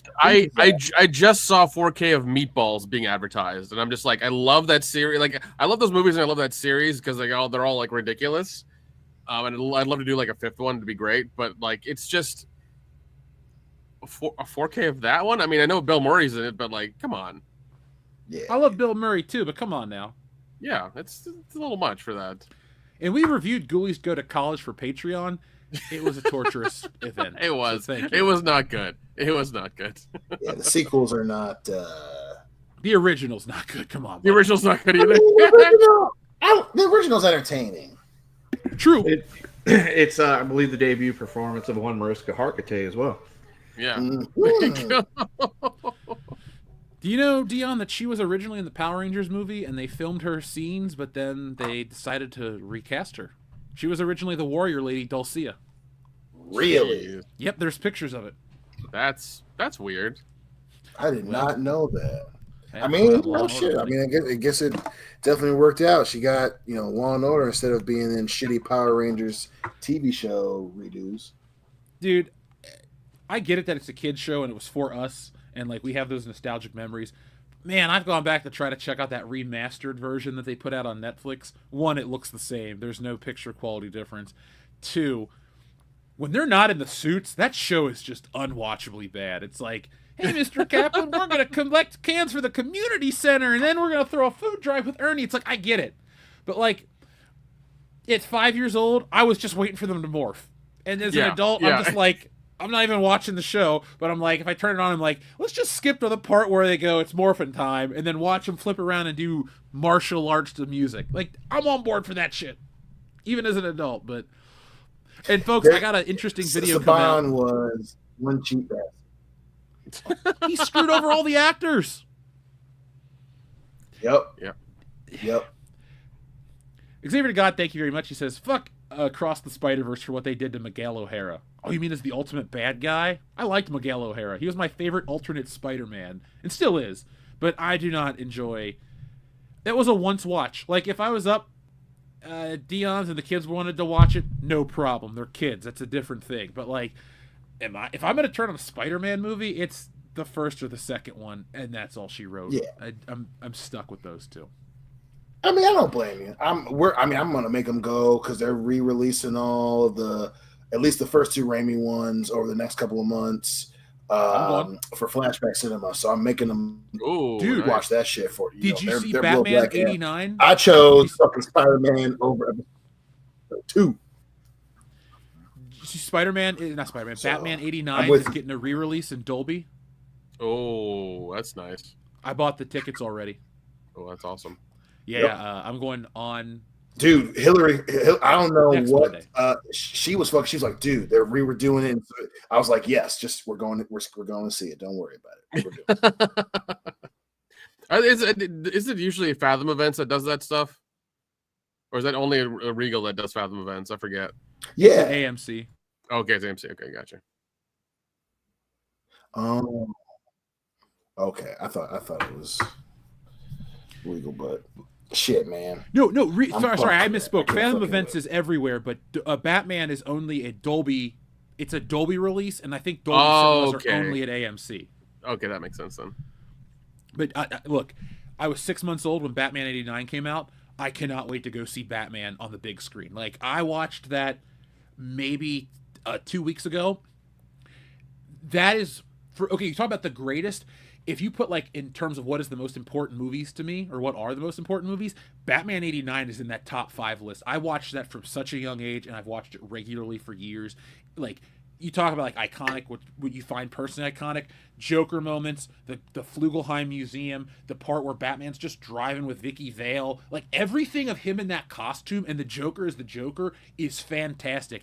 And the ending when he stands up on the rooftop with the bat signal and that bell hits, I'm just like, this is the greatest thing ever. Yep. Like, Michael Keaton Batman is still the shit. And to think there were a group of nerds back then who found the address of, I think, Warner Brothers and physically wrote letters to them saying, 50,000. Do not have Michael Keaton be Batman. But you know what I love, Nick, is that everybody uses that as an argument, and then they use Heath Ledger. Nobody wanted him as the Joker, but then we had to sit through Jared Leto, who's garbage. Robert Pattinson is a fine Batman, but a terrible Bruce Wayne. Like, that argument, folks, I'm not blaming this audience, don't get me wrong, but, like, the internet, if you're out there and you find this clip, you're wrong. You don't get to use that argument from 40 years ago or even 20 years ago at this point for Heath Ledger, almost. Those castings worked out. Not every casting for Batman and the Joker has worked out. Yeah, no, exactly. Far removed from those classic days.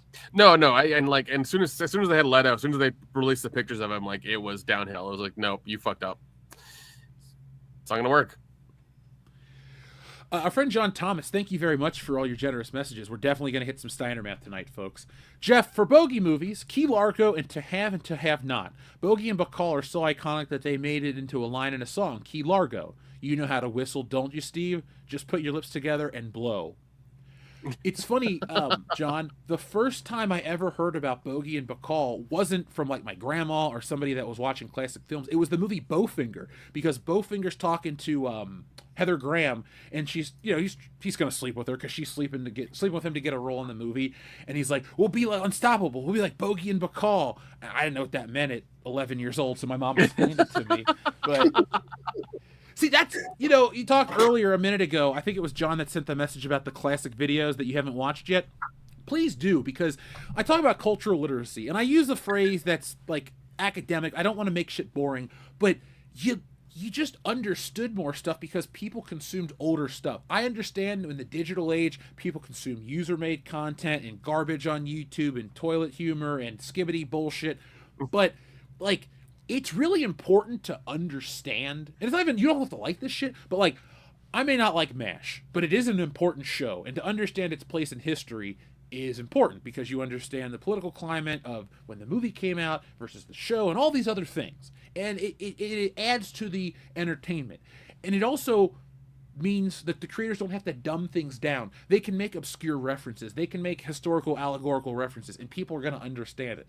Nowadays, you got to talk about streaming and other bullshit, and it just makes everything seem so cheesy and more like War of the Worlds. So, yeah, we had it better back in the day. No, yeah, we always mention the Thanksgiving and New Year's Eve marathons of Twilight Zone and James Bond. Like, that's how we got into that stuff, because it was advertised on TV when we were kids, and the Sci-Fi Channel was still kind of new, and TBS we were watching a lot of TBS because of just the shows that were on there, and we'd watch it with aunts and uncles or older cousins and stuff, and like, oh, what's this? What's going on? And we'd watch it, we'd love it. It's like, this is crazy. What's going on? It's nuts. Even regardless of it being black and white, which most of Twilight Zone is, I think all of it is actually. Mm-hmm. It all is.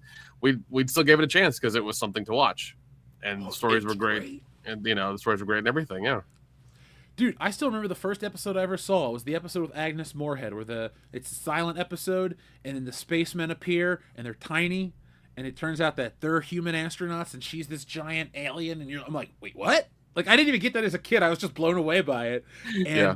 It was kitschy and weird, and it's my favorite TV show. That and Miami Vice are just so good. John Definitely. Thomas also says, then Bacall sachets away, and that's the only way to describe it. And she shakes it while the piano plays alluring, yet classy. Did your copy of Casablanca have her intro? If not, get another copy. Oh. So it wasn't my copy. When I lived out west, we watched it, and... Yeah, I liked it. Claude Rains was funny. Was it Sidney Greenstreet's the bad guy? He was the inspiration for Jabba the Hutt in a way. But I don't remember. But I also, like I said, I'd buy it for 10, maybe even $15 on 4K, and I definitely would watch it again. It's one of those... Dion, if I came to visit and it was just like you and I hanging out on the couch and the kids and the girls were gone, you're like, let's watch Casablanca. I'd be like, fuck it, let's watch Casablanca. It's not that long, and it's good. Right. So... Yeah, yeah. That's what pisses me off, though. People are like, I've never seen an old movie. Come on. Just because it's old doesn't mean it's bad. Does in this house. Well, I think the other side of that is, for us, seeing an old movie was cool, right? So, the thing that I talk about all the time when it comes to movies is, that when we discuss things like The Last Jedi, when we discuss things like Solo, when we discuss things like MCU and shitty DCU, or we discuss things like A Wrinkle in Time, right? Like, cool is said a lot with our generations. And with us, watching old movies was cool. The older movies that were cool were good.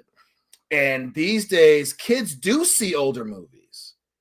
Whether it's their parents, whether it's their grandparents, whether it's their aunts or uncles, a lot of these kids, because especially with D2 and Devin's friends, occasionally, I'll make a joke, because that's, to Jeff's point, I'll say things to the kids that are references to our shit. And then, my kids might not get it, but some random kid will be like, oh yeah, that's from that old movie. Like, they do it, but to them, it's not cool. They just only think skippity bebop bullshit, and then meme culture is the thing that you reference when you're talking to people. For us, we'll say something goofy like, all right, Matlock, cool down. But for them, it's, oh man, you ain't got any riz. They've seen the shit.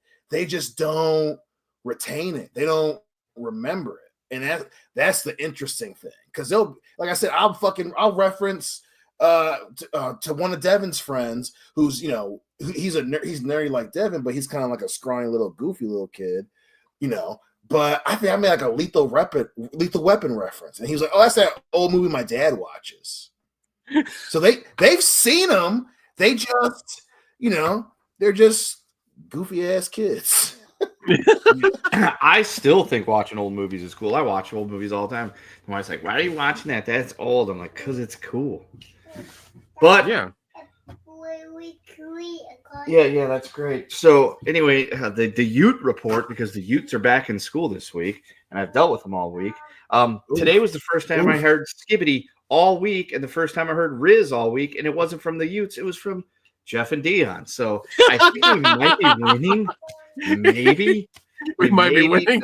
The tide may be turning a little bit because I hadn't heard either one of those words all week, and I was like, yes. Well, I mean, I'm actually sure, really good. I'm sure. If you haven't I'm sure heard they it have all week after school got back in session, we might not be fucked. Well, I'm pretty sure they have new words that they're going to use. So that might be the new slang. Dude, most of what I've heard so far this week is English words that I actually understand, and I'm like, this. You could have heard some Spanish words I understand too, but I'm like, yo, the tide could be turning. Maybe the Skibbities and the Rizzlers stuff is so last year as in 3 months ago, and we've moved on to maybe, I don't know, maybe not talking like a complete retard is going to be like the new, social norm. I want to talk like I, know what I'm talking about and can say things that everybody, not just 12-year-olds, can understand. I'm hoping that's where we're going, but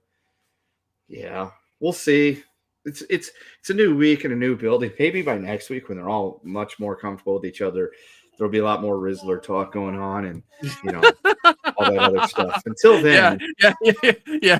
Kendo comes on next week. He's like, I was wrong. They're still jackasses. The future is still screwed. We're still screwed, everybody. But hey, that way. 4 days in, and I can tell you that there's possibly the tide turning. Although, referencing back to Happy Gilmore talk from a couple weeks ago, those kids think that movie is hilarious, and I'm like, it's not. The best part, if you're talking about Rory McIlroy and Scotty Scheffler, yes, those two guys were hilarious in that movie. But you probably don't know who they are, so I'm not sure. You guys probably think they're actors playing golfers. So I knew they were golfers because they couldn't act for shit. No, I'm talking about the kids. I know you guys probably know them because you pay attention to sports sometimes. That you. I know who Rory McIlroy things is, around us. Yeah. How do you not? Yeah. I'm talking about the kids. I don't think the kids realize they're actual golfers. I'm like, no. Hey, that if guy the movie just won a big championship. If it comes up, you should lie to him and tell him how great of a golfer Haley Joel Osment was, and make like his whole career up.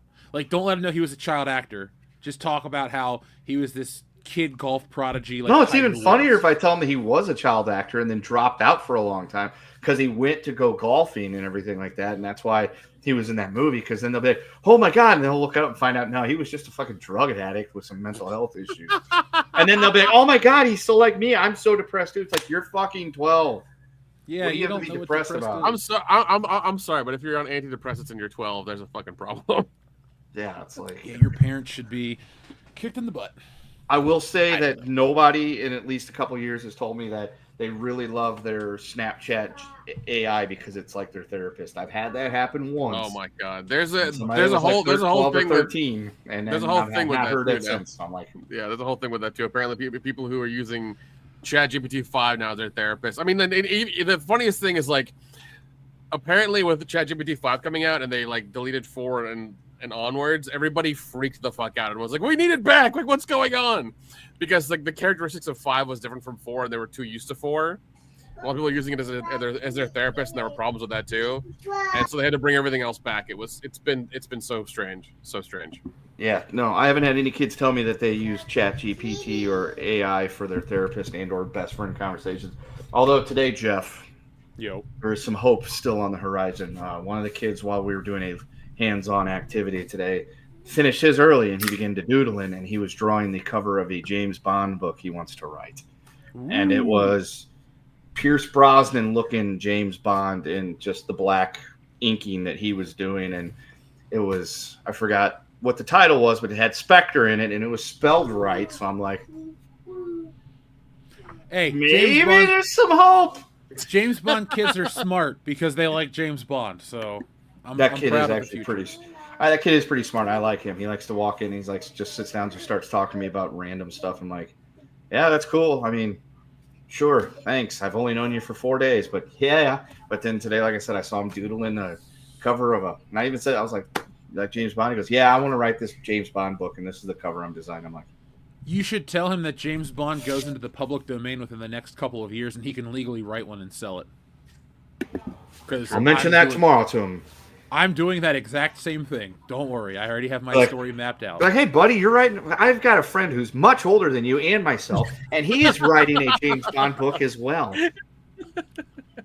I like how I'm the oldest on the show now. Well, your first chair. That's how you get to be the first chair. Your first chair. It's called seniority. All right. Call me Senior Hef. I'll answer to that name. You know, it's the beginning of the year when my man Kendall was like, "Hey, man, no, your first chair." Yeah, you know, it's the I'm beginning the of fourth school chair. year. In fourth chair, I'm the youngest, and that's just how we're gonna play the game. Yes. Kendo is barely old enough to drink. That's why he drinks beer on the show, because it's all new and exciting to him. Yeah. Kendo is a problem. Kendo is a problem. I've been saying that for years. I've been saying that for years. He's our problem, goddammit, but make no mistake. That guy, y'all, America, you saw all that. Chat, you saw all that. He go, "Oh, I'm the youngest, and I'm the baby, and I'm America's sweetheart as well." I don't know if you guys noticed that. Probably shouldn't even be saying the Put bad himself words over the fact. Okay, so our friend M-Pause Like I has a said, great comment. problem. Dina Meyer still looks slamming at 57, just saying. Yeah, I know. As soon as I saw that, I've stalked her Instagram. I'm just like, yep, she does. She does. Diz was a better character than Carmen. She's still like, fine. if I was Johnny Oh, yeah. Rico, I don't look. She joined the fucking military to follow you around, dude. I know you guys wanted to be citizens, but that was like you should have had each other's back and just. It's a great movie for what it is, but Johnny Rico's a goddamn idiot. If only she just kept running. She stopped and turned around. Never stop and turn around. Diz, we love you. R.I.P. She was a citizen of the Federation. That was a movie I saw. I guess I could say it was way too early, but I saw it in theaters as a kid, and I was just like, "Wait, what?" I didn't understand the political shit. Don't Yeah, feel so bad, blown me. away That was by one it. of the first movies my dad took Diane and I on. It was Starship Troopers, and it scared the shit out of us, but we loved it. So you were not the only one who saw it too young, my brother. Yeah, Dude, that was our entire childhood of like our parents trying to do the best they could, showing us like R-rated shit they shouldn't have. See, I had an aunt, my favorite aunt, and her kids. Those kids. Well, they were kind of 15 wanted years to older than me. like bruise us just enough. Oh yeah, Dude, my mom loved 80s action movies, so it was just Stallone and Arnold Schwarzenegger and Seagal and Van Damme all the time. And then she loved like really crazy horror movies, so I watched a lot of those as a kid too with my brother, and so we're both into that shit. it's how you get kids to have. Yo, our taste in parents are fucked entertainment. up, man. Yeah, my parents didn't even bother to try to shield me from anything like that. Like I told you guys that I walked in and watched Silent Night, Deadly Night with them when I was like 4. I walked in. Oh my god, Dude! This Even movie- as, oh like, my god, yeah, the beginning Even of that movie, holy shit! I walked into the downstairs where the TV was, where they were watching movies. Literally at the part where his mom gets pulled out of the car and her boobs pop out. Oh my And god, I'm dude! just like looking at that. My mom's like, "Here, go away. You're not supposed to watch this." And I just kind of slowly did one of those, walking away, and then just kind of sat there and just kept looking across the wall to see what was going on in the movie. So I turned out okay. I saw Predator before I was able to watch The Simpsons. I remember being on the playground when I was like 7, and we were playing Predator, and everybody got to pick who they wanted to be, and everybody wanted to be Predator, of course, or Arnold Schwarzenegger. I usually ended up getting stuck being Hawkeye. I'm like, oh, Dude. Great. I'm I the remember- Dylan. End. I remember in our little one-screen theater in town. My parents took me and my brother to watch RoboCop 2. Oh, I'm so sorry. It's RoboCop 2. Yeah, so I mean, just watching like that on the screen as a kid, I'm just like, it was the greatest thing we had ever seen. It was wonderful. My mom considered Weird Science a kids movie, so we watched that quite often. Nice. I mean, that's a damn good movie. I got the Arrow 4K release. It's a pretty nice release. Great movie. It's so good. It's so good. A little heavy on the grain, but you know, whatever. I did get. I know this is weird, but I did get the 4K of Risky Business from Criterion Collection.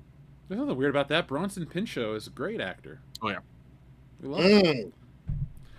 He's like low key somebody I want to interview for the channel. Not like on a live stream, just like go to a con and meet him and ask him like 3 to 5 Beverly Hills Cop I think questions. he was in a Knoxville Fanboy Expo for Perfect Stranger a few months ago. He was, because I follow this Perfect Strangers fan group, and it just basically lets you know what those two guys are up to at all times. So it's like Balky and Cousin Larry are at a private signing where you can bring all your shit. And I'm like, there's a lot of Beverly Hills Cop stuff back there that could use a Bronson Pinchot on it. So. Speaking of conventions, we should look into Galaxy Con. I think it's in North or South Carolina. Oh, to work? Yeah. To work, yes, to work, yeah. Nick, you and I should sit down and talk about our 2026 plan because, folks, we are going to be at a lot more stuff in 2026. I'll be taking Stealing Solo 1 and 2, Woke Busters, all the fun books. Plus, you can come out and hang out and meet with us. We brought Shuricopters last time, so. Do you still want to do that Kentucky one again? Mm-hmm. I got to see when those tables go on sale. It's okay. I thought Lexington Comic and Toy Show was awesome. It was great. That was a well-run con, and those people were so kind. It was so good. People, and I think I want to say we had a better reception there, and more people were interested than they were at the horror convention. Dude, comic shows and toy and comic shows, everybody knows us. Well, not everybody, but we have a constant flow of traffic because people watch the Ollie's videos or they know the Star Wars videos or whatever. And everyone's cool. They're like, Jeff, what's up? I'm like, hey, man. And then it's funny. In the beginning, people would be afraid of me. They'd be like, they wouldn't want to say anything. And now everyone just comes up and says, hey. So I'm glad we're past the hiccup. Yeah. And like that's why I suggest GalaxyCon, because it's kind of the same thing. It's like that comic and toy stuff. On there, we will, I'll make a list. I will see if the Lexington Comic and Toy Show has put their tables up, and we will get moving with 2026. Folks, we start early here on WCBS. Now, Dion, I'm sorry. We have to catch up with this one. Who are you? What are you doing here, and where are my horses?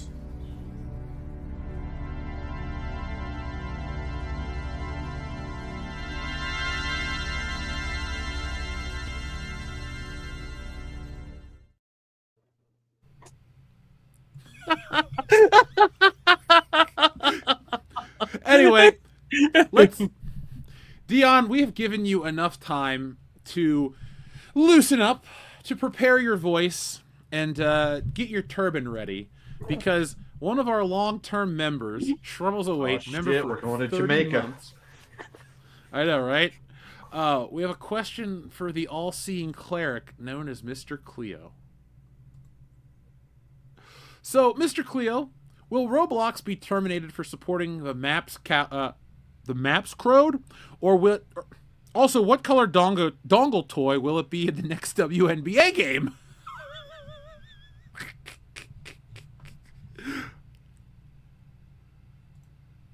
You're muted, Dion. Definitely not. I knew I was muted. I knew I was muted because the kids told me, and the kids don't lie. That was a test for you. You're a Libra, aren't you, darling? You passed. How about a mercy? Anyway, what I was saying. Call me now. You did. Because the kids don't lie. Bombacla. Will Roblox be terminated supporting the Maps Crowd? Listen, I can only assume you meant something else. Because you like me, you like to read the kids, and sometimes we reading the kids, and the kids get confused because the kids don't lie, but sometimes the kids be drinking a bit. And that's what happens down here. We're about to be terminated. Listen, the kids say the same thing. They say, don't speak too loud, darling. Don't speak too loud, because all the billions they making. But they're going to get caught because the first kid that came up was the groupie in the cookie jar. And that's, the kids don't lie, Roblox. You may have fooled up. Now, call me now for the kids. The next color dongle at the WNBA game. You ask me this because you know one thing. The kids don't lie. It's going to be black. Black power. How about a mercy? These have been the wise words of Mr. Cleo. I thought you were gonna say, Mr. Cleo, it'll be black because you always bet on black. Like I was like, come on, Wesley Snipes reference. Well, but I made so many puns. I'm just gonna have a hard end there at the end, and that because I was gonna make I shit you not because I always bet on black, but I was like, nope, it's funnier if I just stop. Well, that's why Mr. Cleo is Mr. Cleo the Wise here on WCBS, friends. Call me now. Now, this is a very easy question from Xavier to God to answer. Rate the Fox X-Men theme among X-Men themes. Now, Fox is where X-Men the Animated Series debuted. So technically, X-Men and Fox, it's the 92 cartoon. That's the greatest cartoon theme ever. If you're talking about the movie theme, it's so, like, okay. Kind of forgettable. It's very generic. It's very generic, yeah. It's very generic, for sure. Like, I don't get excited. The next X-Men movie better have a and the fucking synthesizer. Because you imagine Wolverine just running to that music as, like, Sentinels are in the background and Cyclops is blowing their heads off and shit. Like, that's $1 billion. Dude, I don't know. Like, the Marvel Doomsday movie, it's going to be interesting, man. It really is. I feel like they put all their eggs in one basket and they're going to learn a real hard lesson real quick. I want to be entertained, but I kind of want it to shit the bed and lose so much money that they're like, we're done. Like, I want everybody to be focused on a solar eclipse or something else. Did you hear about what the bullshit reason they gave for Fantastic Four, like having a 5,000% decline in the second weekend? How did it drop 5,000%, Nick? I don't know. People just really hated it. But apparently it's because like the characters weren't recognizable. Like they were because nobody knew who they were, and like that's the excuse they were giving. I'm like, like you know, like I even know Fantastic Four. I've never read the comics, but I've watched the cartoon as a kid. Like I know what they are. I know who they are. But I have been saying that for a while. Like on the high. You have. Yeah, you have. Because the Fantastic Four was relevant in the 90s because it had a cartoon and a couple of video games, and then the movies kind of shit the bed in the early 2000s, and then nothing. You've had almost 20 years of the Fantastic Four being like backup players to the Avengers and the X-Men and all this stuff. I don't know if they're unrecognizable, but I don't think they're Marvel's first they're Marvel's first family in name only, but they don't have the cultural cachet that they did since the 80s, since John Byrne was on the book. Like, that's the last time the Fantastic Four was considered great. It's now also, it's like an also ran, where it's like, and the Fantastic Four are here, and you're like, great. The stretchy guy, the invisible girl, the burning guy, and the rock man. Ooh, so cool. It sounds like you went to that fucking Juggalo festival. When you said all those names of those people. Look, I will go almost anywhere for the channel. Juggalo Fest 98 is not one of those places, dude. Nah, I am not down with the clown. No. Not doing it. Xavier got also asked, will MCU make a better or worse X-Men movie than Fox? Worse. Depends on the X-Men movie, dude. No, Wolverine Origins is dog shit. Wolverine Origins... you know what else is dog shit? X-Men: The Last Stand. X-Men 3, terrible movie. Yeah, that was really okay. 1's good, 2's great, 3 shit. Wolverine Origins sucks. First Class is fine. I love Days of Future Past. I hated Apocalypse, and fuck Dark Phoenix. You're talking like a very slim franchise, so I'm gonna go Marvel Studios is gonna make a better X-Men movie because it's not really. Wait, who did Logan? Technically Fox. I forgot Logan. Fox. Sorry. Okay, because I really fucking loved Logan. Logan was great. And I thought the Wolverine was serviceable. Logan was damn good. Yeah, Logan was really awesome. But, you know, Xavier, I'm going to go with 20th Century Fox issue was that they only got Wolverine. They didn't get any of the other characters. Gotcha. But Dion, one thing we got to remember though is we grew up in the era where Wolverine was the X-Men. He was so much more popular than every other character. Mm-hmm. It was just a reflection of that. And that's what our generation thinks of as the X-Men. It's just Wolverine and the other X-Men. X-Men 97 was a much more comic accurate representation of where he sits with the team, because in what I consider the heyday of like John Byrne, Chris Claremont X-Men, Wolverine is a part of the team and a focal point of every issue, but he's not the main driving factor. Like when Jim Lee's on the book, everything's about Wolverine. Fuck, I mean I really like Wolverine. Well, I have way too many Wolverine figures, but I digress. John Thomas, thank you very much. Speaking of Bond, Jeff Bezos wants his Freak Silicone Files girlfriend to be the next Bond girl, the mama sleeper with Dr. Evil. I've seen pictures of her recently. She does not have the look. She does no. Bring back Ana de Armas, please. That's what I would love to see again. She was so sexy. She was wonderful. It was great. It sucks how Bad Ballerina. Do you see how Bad Ballerina performed? It lost like $94 million.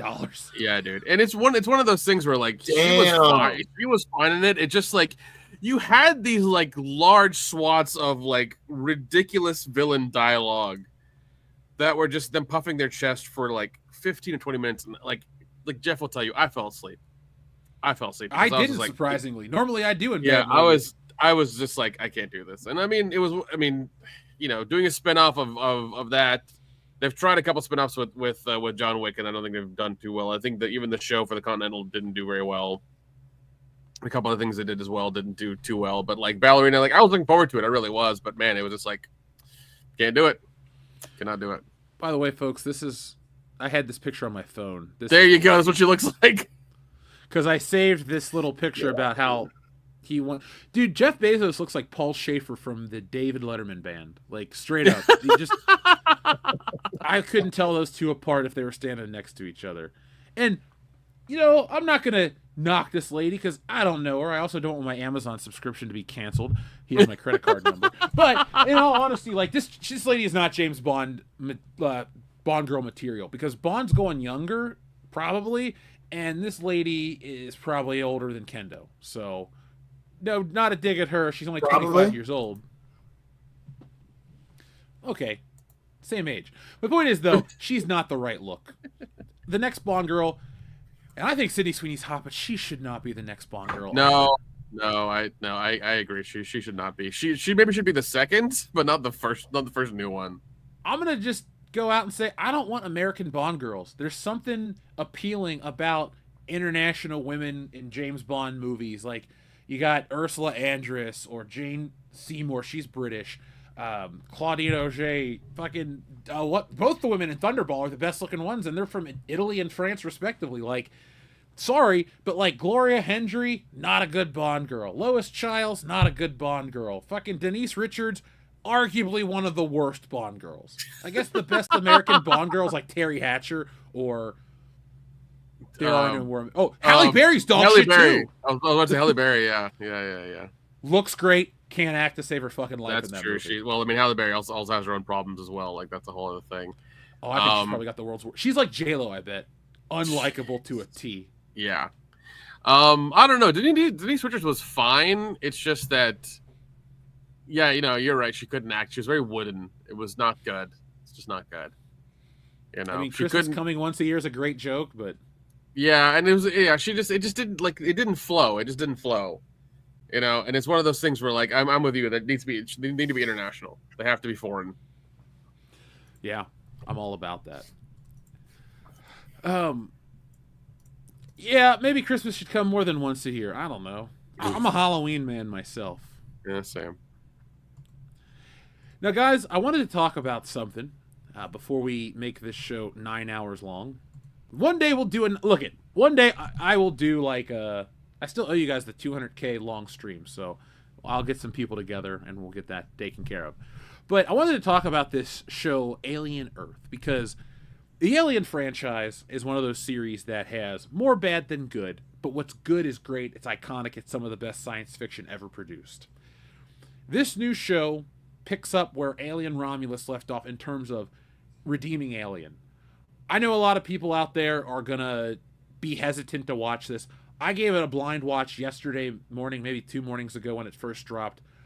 I liked this show quite a bit. Dion, I know you're an Alien guy. I know you like aliens. This show's got pulse rifles. This show's got a xenomorph. This show's got bloody ass kills. It's got suspension. It's got suspense. It's got body horror. It's got a little bit of shitty corporations. It's even got some synths and different types of androids. This show has everything going for it. If it shits the bed, it'll be the most disappointing television show of the decade. Yeah. But as for the 2 episodes that have dropped, I'm in the camp of this is awesome, and I want this to be, because it doesn't stop. Like, everyone assumed that this show would be about the crew of this ship and following them and another xenomorph and all of this shit. You follow them for about 7 minutes. Then the show completely switches, and there's a ship crash, and there's a xenomorph, and everyone is just chewed up alive, rips the dudes in half. Like, it is the bloodiest Alien ever. And I'm on board for this crap. If they can keep this level of body horror and going, this is it. Yeah, there is a lot of gore, and like I will say this: at the very beginning, the first part of the first episode, it does look exactly like the first Alien movie. I will give it that. For me, anyways, I did watch them earlier. It was a little slow. It was a little slow for me, and just forcing these 2 characters, forcing this one character in who's a synth, and that whole thing, and their stuff was like, I don't know why they're doing this. They could have just Wendy on this, yeah. Now, I swear to God, if they make her like what we're all dreading, then this show does shit the bed. Dude. They've given her the strength. They've given her everything else. I think they're going to. Well, here's what I'm dreading though. Like, remember, Ripley's the only one that beats the alien every time. Yeah. It's always been Sigourney Weaver. And that's great. That's how I want it to be. You know, she's in the spaceship. She's in her underwear. She's in the power loader. Awesome. If, like, her brother is just... He's a medic. And he's kind of a milquetoast dude. But, Very like, much. if this show is going to be, like, her as a superhero fighting aliens and she's the alien hunter... 1, I'm not on board with it. And 2, it makes me wonder, where the hell does... I understand the real world version because this is new for this show, but... How do you write out these types of synths? I think this show's going to end with her and the gang of those like Lost Boy style kids. I think they all die off. I think that would like, the alien wins essentially. That would be the smart thing to do, and I would love for that to happen. In all honesty, where it's like, you know, Last Stand, you know, they're doing their thing and, you know, getting rid of the aliens or whatever, getting rid of the xenomorphs on Earth or something. That's fine, but we don't know. And my bet is going to be on they make her Rey. That's my bet. I'm making a Dukes Brothers bet right now that she becomes Rey. I'll take your bet and take the opposite side of the argument just for the sake of that. Yeah. But I find her much more likable, actress-wise. No, she is. No, she is. 100% she is. The way they showed her, the way they kind of like showing her and the team's abilities. It just seems, and they're focusing on her a lot, and it's, I mean, not a lot, but like, you know, a good amount, and it's just like, it seems like they're going that route. But once again, 2 episodes in, could be entirely wrong. See, because they kept cutting away from her, like, you got to see the girl switch bodies and consciousness with the synthetic body, but then it cuts right back to the present, and you get the spaceship crash. She gets the body, she grows up, they do a quick flash forward of all the kids getting the bodies, and then she's like watching her brother, and then we see the ship crash, and like, I think the slower moments work because it builds tension. Like, the body horror is so intense. It's like that guy with that bug going up his helmet and shit. I was like, ooh. Oh my god. No, I will say the one scene I absolutely fucking love was the elevator scene with the cyborg. Oh yeah, fucking love that so much. Oh my god, that was so good. They like are not. They are putting their foot on the pedal with this. They really with the violence and the type of blood, the things that you normally see in the Alien franchise. Yeah, they're going as hard as they can to the paint for sure. But I think I don't think this is even a cable show. It's just like a streaming show, right? It's not a cable show. It's on. It says Hulu. It's on FX. Okay. But, I mean, they might do a situation like It's Always Sunny. Also, television like stuff has changed with the FCC. I'll never forget, I was somewhere, and Die Hard was on USA, and they said fuck on TV, and I was like, wait, what? Because I'm so used to, like, them not cussing. But after, like, 10 o'clock now, you can say it, and I think that's the right way to be. But I was kind of like, wait, what? Because It's Always Sunny cusses like crazy. They've always said shit and son of a bitch and all that stuff. But every episode now they say fuck this or fuck that. And it doesn't fit the show to me. It's like kind of funnier when they don't use that one. Yeah. But the creature you're talking about, the little worm, the little worm that goes, up, that bites the guy and then does the whole thing. There's a new creature they show that is like, I don't know. It's very like Cthulhu-esque. That octopus eyeball thing? Yeah. That was awesome. It came out of the cat's face. Yeah. So weird, but just like, very much part of what they're doing. Dude, Dion, it's like this decrepit cat that like turns around and its body is ripped in half and you're like, oh no, poor cat. And like its face is up in the camera and all of a sudden its eyeball comes out and it grows legs. And then the eye, which has one, iris or pupil or whatever, all of a sudden gets 8 and you watch its vision turn to 8 different ways and then it attacks the people. It's got like it's Alien more so than Aliens. So if you guys are looking for like, the funny, witty colonial marines, they're just getting picked off because the xenomorph is unstoppable. Yeah, they are getting picked off, yeah. And yeah, the xenomorph I would say is way more balanced in this than it is in Romulus, because Romulus it was a little like OP. Yeah, it was very much that way. And in this one, I feel like it's just attacking everybody. Every person it sees in its path is just killing. And most I like that it's clearly a dude in a suit.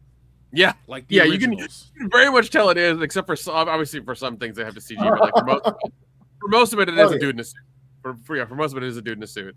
And it's so fast in this show. Like it is not like a CGI puppet's running. It's just like it's on its 4 legs and it like dives at people. It uses its second mouth to pierce a colonial marine's head and then ragdoll his body. And the guy's like shooting his gun and then it zooms in on the aftermath of his face. Like it doesn't just like leave it in the dark in the shadow. It is like right up in there. It's visceral. It's very visceral. Yeah. It's I'm definitely I'm definitely watching the first season for sure. I do hope it does get a little bit more exciting. We get a little bit more going on. I mean, a little bit more story of like what's happening, all this stuff and everything. Oh, we absolutely will. There's no way they can set it up this way and just kind of like. They have to do more than just the ship crash. So I don't know, man. I feel like the ship crash is going to be the entire first season. Like they're going to pull a Walking Dead season 2. Well, if they do it in a way that it's like, I hope not. Well, they're introducing new creatures because Timothy Oliphant. Yeah. Okay, so the way it works, Dion, is, and this is a mild spoiler, but it's not enough to get people to not watch the show. There are different teams. So, like when the ship crashes.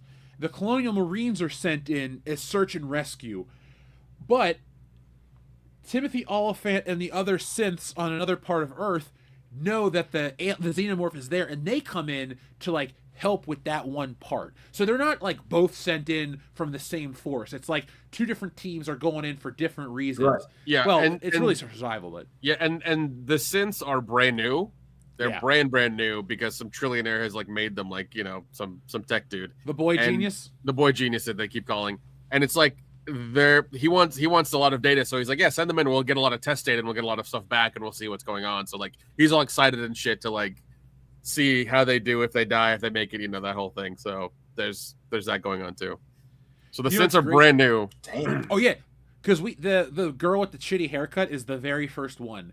Yeah. Like my only complaint, Nick, is that they showed Disney cartoons. It's like, really, we have to watch Peter Pan. Like that was the really one thing they show. Yeah, you couldn't go like Tom and Jerry or something. You couldn't do that. You couldn't have shown Hook. Couldn't have shown Hook. Yeah. Like I feel like people would be like, "Oh, cool, Hook." I guess for them being kids, you wanted them to be like cartoons. But I'm with you. Like showing a Disney cartoon's a little weird. Just very much a little weird. It was a little on the nose because they show Ice Age and they show Peter Pan. Yeah, it's like I get it that like because the one thing they do is this show's only set like 100 and something years in the future. So like 2120, yeah, 2120. Characters listen to music that's even old by today's standards. This lady was listening to like some 70s funk, but it makes sense because that music will still be around in like 95 years. It's not going to go away. So it's a futuristic world, but it's not like Star Wars The Holiday Special where it's Jefferson Starship playing bullshit music with electric tubas. It's just a little different. Right. Yeah, and I mean they do talk about the competing, like I love that the one conversation they have is like, you know, when they're eating food after they come out of cryo sleep is like the four companies that are like running the planet, and then there are a couple others that own other planets in the solar system. Like they own them outright apparently. They just own Saturn and Jupiter, and like the moon is somebody else, and like Mars is somebody else. It's so fucking weird. I don't like Weyland-Yutani as a corporation. And if you watch the video, you'll hear that I clearly hate them. Like, it's funny, it's comical to where they're like always trying to use the fucking xenomorph. Like every time. It's like, I would love a movie, if they're ever going to end the Alien franchise, I want a xenomorph to get loose in Weyland-Yutani and just kill everybody. Like every exec. Boom, boom, boom, boom, boom. Now, this show's got a lot of allegory and commentary on current social class and climate and stuff like that, but it doesn't overdo it. It just kind of lays it out. It's It's not big corporations own the world. Yeah, it's not beating you over the head with it for sure. It is subtly in there because you're dealing with the future, you're dealing with that world and that company and that whole thing. So it does make sense. Excellent point. No one's going to remember Ice Age in 100 years. They should have gone with the Acolyte. I agree. I fully agree. Wait, hold on. Okay. So I'm sure Lucasfilm would have preferred. Yeah, that's true. So if this is set in 2120, when was Blade Runner? Anybody I gotta know? look it up. But this show takes place 2 years before the original Alien, I think. Yeah. So I think the first one is 2130, I think, and then 2049 is 2049, but it's after the blackout that happens. Like that happens like the year well, after. Nick, hold on. We are well past Blade Runner dates. It takes place in November of 2019. We've lived past Blade Runner by 6 years, guys. All right, so Blade Runner already happened in this universe. So yeah, okay. So then like the sense makes sense, and like okay, let's making sure. So then Sigourney Weaver's floating through space right now, currently in the timeline. Well, the Nostromo is how many hundreds of millions? Yeah, because she was in space for 50 years. Yeah. Well, that's for Aliens. She's still on the Nostromo with all the guys from the first movie. Yeah. Okay, yeah, you're right. Because this is like 2 years until the xenomorph would appear. But I guess we're going to learn why Weyland-Yutani wants more of the creatures throughout this show. But also, like, the first time they met them was in the Alien movie. How do they know that they're out there now and like, we're able to grab them and pull them back to Earth? Like, that's the weird thing I don't understand. So that's what Aliens is. So that's what Aliens is. So they sent something back, right? And so then they found shit. Oh, so I know that that's supposed to be like what isolation. Got you. Okay, all right. That makes isolation. Sense. That's what isolation is also supposed to be with her daughter and shit. Like they run into them. That's what I was going to ask you guys: is how far past Alien is Romulus in this one? Because you said it's 2120. No, Dion. This new show takes place 2 years before the original Alien takes place. And Romulus takes place. Oh shit! Okay. Before. Yeah, so this crew, the USCSS Maginot or Maginot or however you pronounce the word, Maginot, yeah, it looks like the Nostromo. Exactly, 100%. Like you basically feel like you're watching the Nostromo, and the Yaphet Kotto character is just a robot this time. Like you have your Ash. Like every Weyland-Yutani robot or android is a piece of shit. Like they're not human, but they're pieces of shit. Well, no. In this one, the cyborg is a piece of shit, not the android. Well, the black dude, right, with the arm. Correct. Yeah. Yeah, because like it's all a ploy to make it look like this ship crash was an accident. Yeah. So it's got a lot going for it, and if it can just literally stay this course for me, this is my favorite streaming show based on a film franchise. Cinematically, it looks far better than anything from Star Wars. It doesn't look cheap. Every frame looks like a film shot. That's something I was going to say. It looks like it's actually a movie, not just a show. It looks like a movie, and it's very well shot, very well done. It's just Once again, I hope. Yeah, I'm probably gonna watch it before the UFC pay-per-view set. Yeah, I'm just hoping we like. I hope like the first half is just the ship crash, and the other half of this first season is like something else. Because if they did the ship crash for the whole first season, I'm gonna be kind of like disappointed a little bit. remember that creature that he says this is not fauna, but not flora, but fauna. That thing that looks like a pod that's hanging out of the ceiling. Like, yes, you got to remember.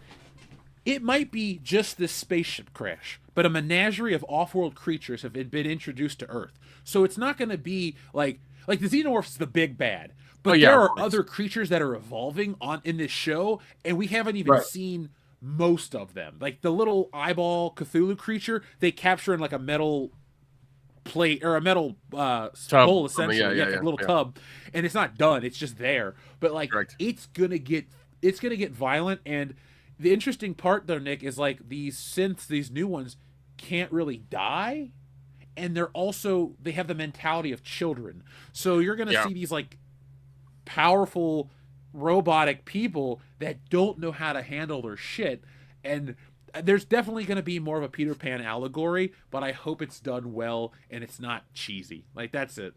No, I agree. I am happy they ditched the whole like we're going to concentrate on like this multiracial ship for like 8 seasons.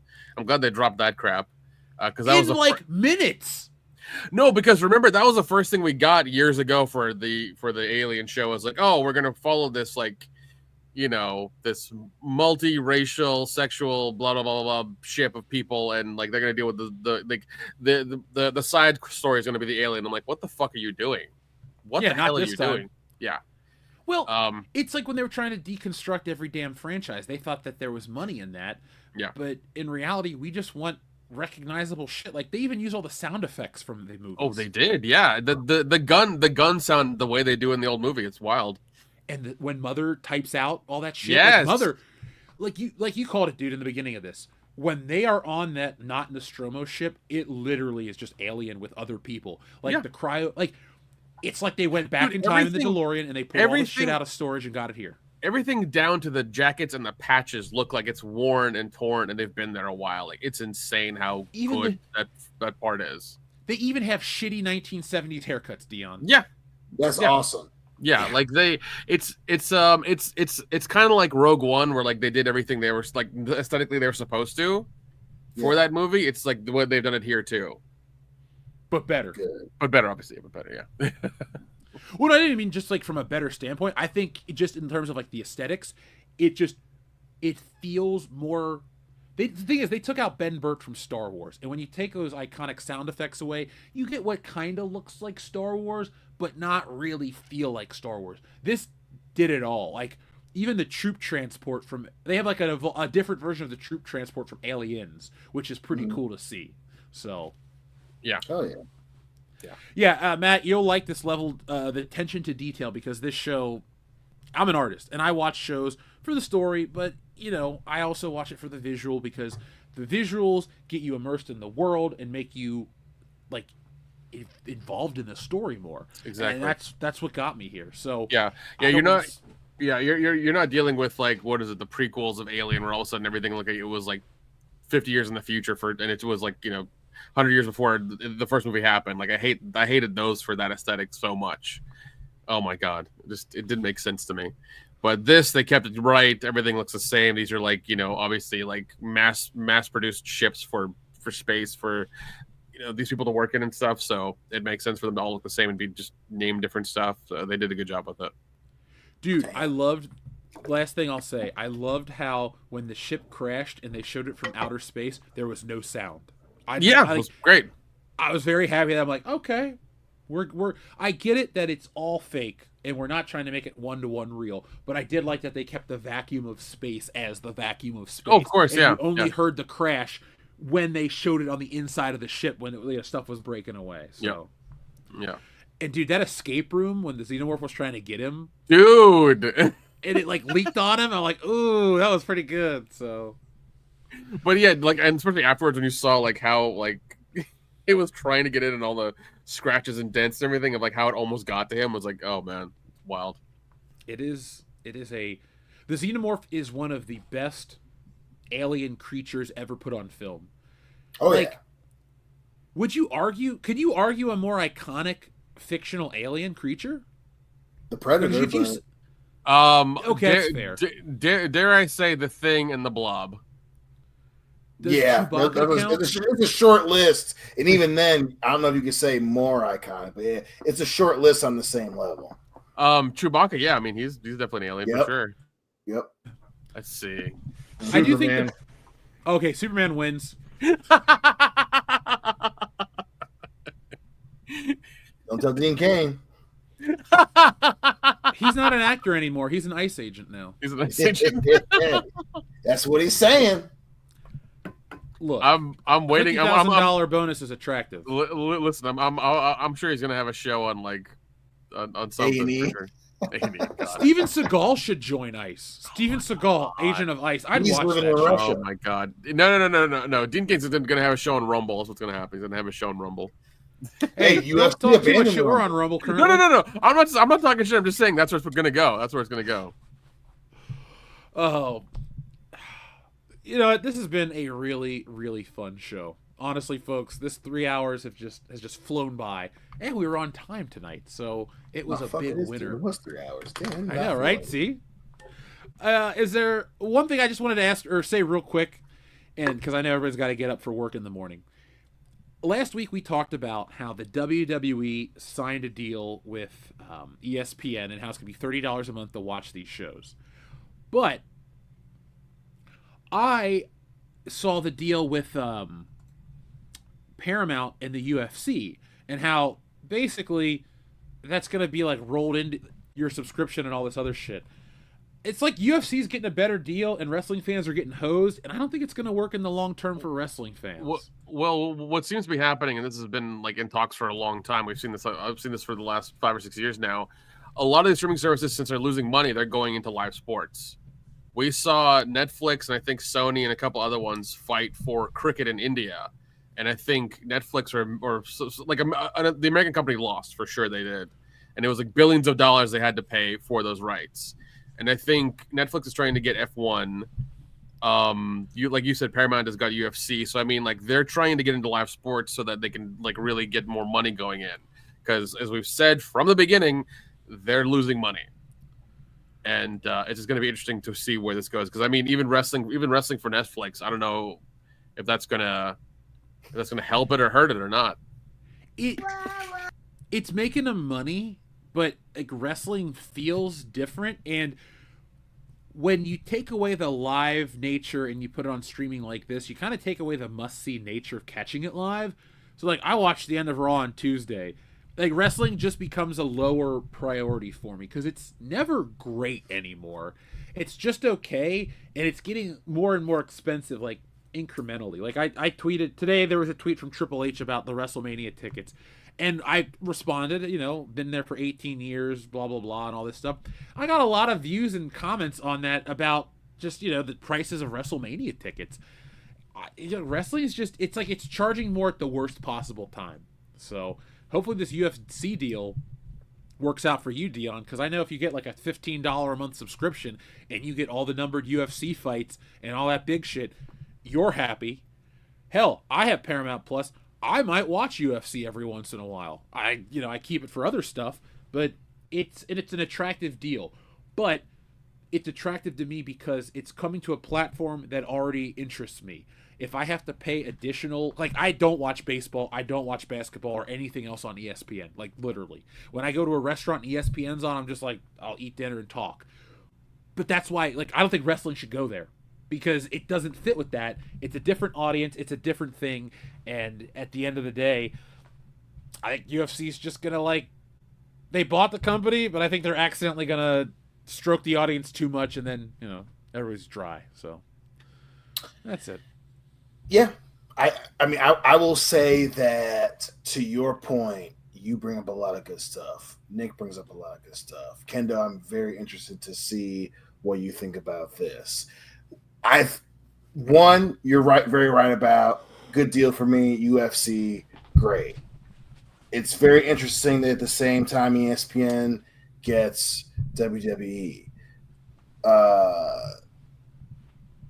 a lot of times I've noticed a lot of when things move around the different platforms, especially when they're owned by the same company, it's very interesting how it depends a lot on, oh, well, I already have that. I have this too. Then, I have ESPN now. I might probably get Paramount Plus for the UFC. It's very interesting that me having ESPN, and it's wrestling's coming to ESPN. As much as I love watching random shit without the UFC, I probably would have got rid of it. That all being said, Dana White historically has loved the pay-per-view model. The rest of the world, and with this happening, is admitting that the pay-per-view model is dead and gone.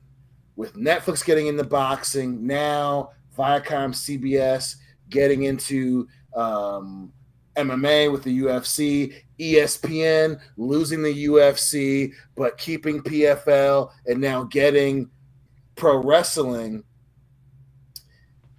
They're playing a mismatch game here, a mix and match game here with different sports, and with the pay-per-view pretty much being dead, what's included in your subscription is going to be very interesting to see, especially when taking into account what you said about them wanting more money. The deals are always starting really good. It is going to be very interesting seeing where the cost of all these things, because ESPN, brother, Kendo, also just bought NFL Red Zone. And it is going to be very interesting seeing what's all included for our immediate subscriptions and how much more expensive they get over the next 2-3 years. Yeah, we've talked about this and complained about this quite a bit, that ESPN Plus seems to go up by $1 every few months. And I can only imagine it's going to go up even more. Although with the UFC thing, the thing I told you the other day when I texted you about it was, if they decide it's going to be Paramount Super Ultra Mega Plus, and it's now $20 a month, but you get all the UFC stuff, that is a deal. That is a steal. That is the sale of the fucking century, because you get a numbered pay-per-view every 6 weeks or so, roughly, more so towards the end of their fight season.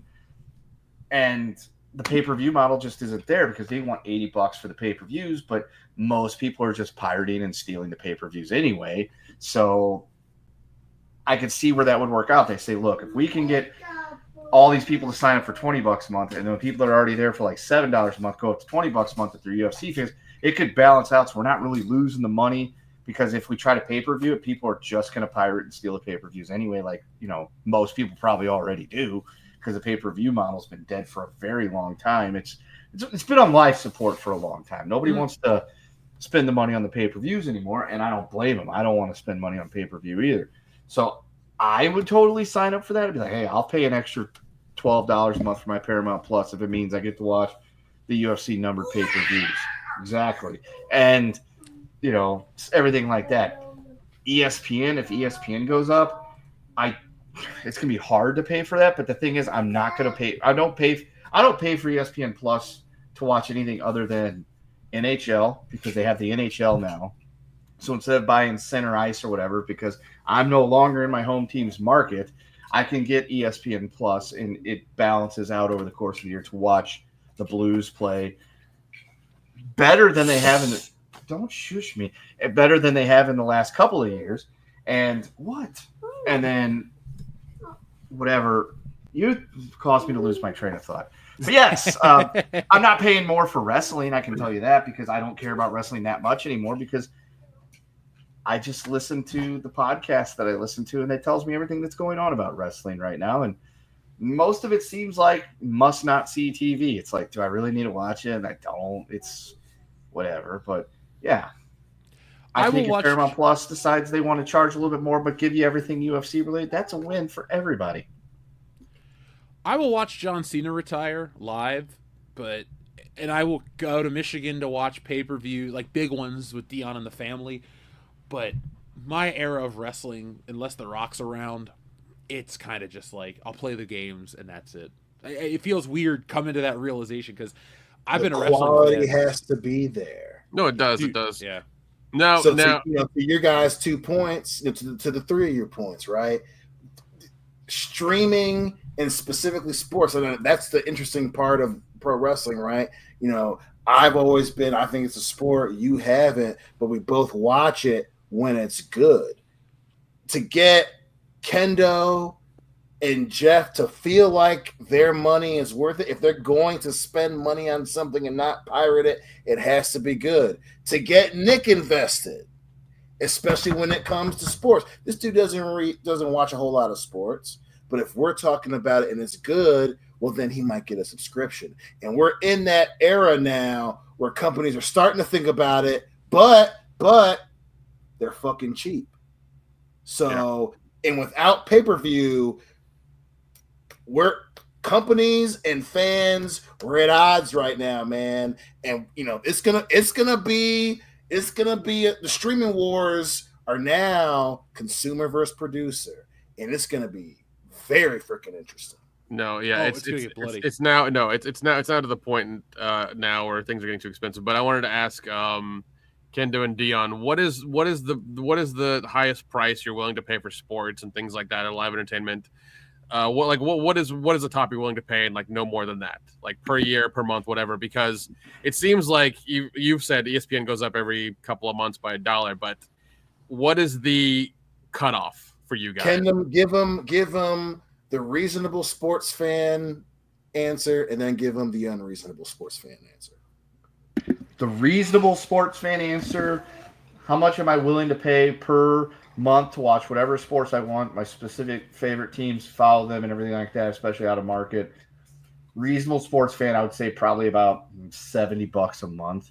Unreasonable sports fan, you mean unreasonable as in I have to have it all, or unreasonable as in I don't want to fucking pay for any of it? I think when it means what's a low amount you pay, like $10. $10, yeah. Yep. Yeah, I'll pay $10, and I want it all. But me personally, as a sports fan, I get MLB free with my T-Mobile. If that were to go away, it would probably cost me like $120 for the year, which I don't know if I'd want to pay that right away, because I live in a market that is claimed by 7 teams or something like that for baseball. And that means the Cardinals, of their 162 games, roughly 30 something of them are blacked out because, they're playing the Diamondbacks, and that's Vegas territory. Or they're playing the A's. They're playing the Rockies. It's like, the whole West doesn't get to fucking claim one city. Okay. I don't have to be beholden to 5 California teams, but that's neither here nor there. Hockey, when it was center ice, was like $150. I would never have paid for that. Now that I live out here, I would have considered it. With ESPN, it's almost that for the whole season. But then I can watch every game. So I would say per year, I probably I buy Sunday ticket now too, because I live in Raider country, so I'm never watching a Chiefs game that's not prime time. Yep. So yeah, now I'd probably spend about $600 a year to watch sports. Wow. But that's because I live in a territory that is filled with degenerate idiots, and I have to and their team plays at the same time my team does, so I never get to watch my team play unless it's a primetime game. So I have to have NFL Sunday ticket if I want to watch the Chiefs actually play more than 3 times a year. So I'm good with that, because it also comes with Red Zone, and not after this season it probably won't, but I'm good. But yes, as Matt West says, $600 a year is cheap compared to tickets. Yes, it is. I don't buy tickets to any sporting event. If I wanted to see the Chiefs play the Raiders, it's going to cost me like $450 just for one ticket. But that's why me and Doof, I get us the cheap seats at the NASCAR track, and we just sit down low. It's great. Nice. So yeah, Dion, same question to you. The reasonable sports fan in me, and I guess this is a very general way of looking at it. If I could pay one thing a year to watch all the sports I want, when I want, quickly, I'd say I'd probably be cool with $500 a year.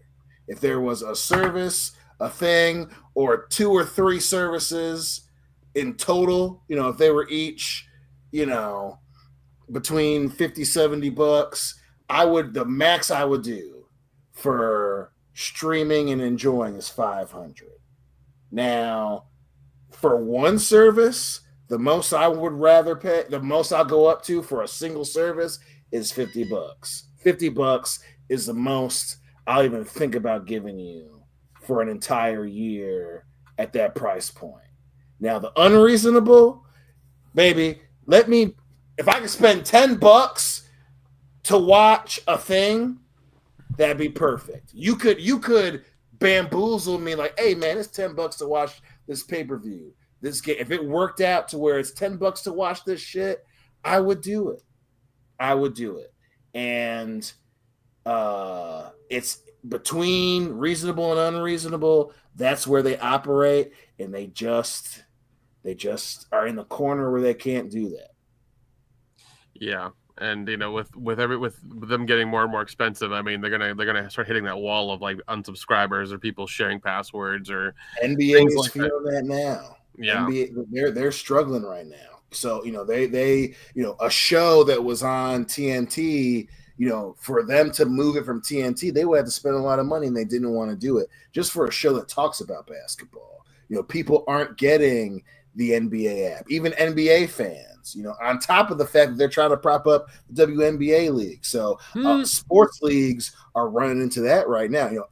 NFL Red Zone was really like the only thing that was getting no pushback because the quality was high and it was easy to get it.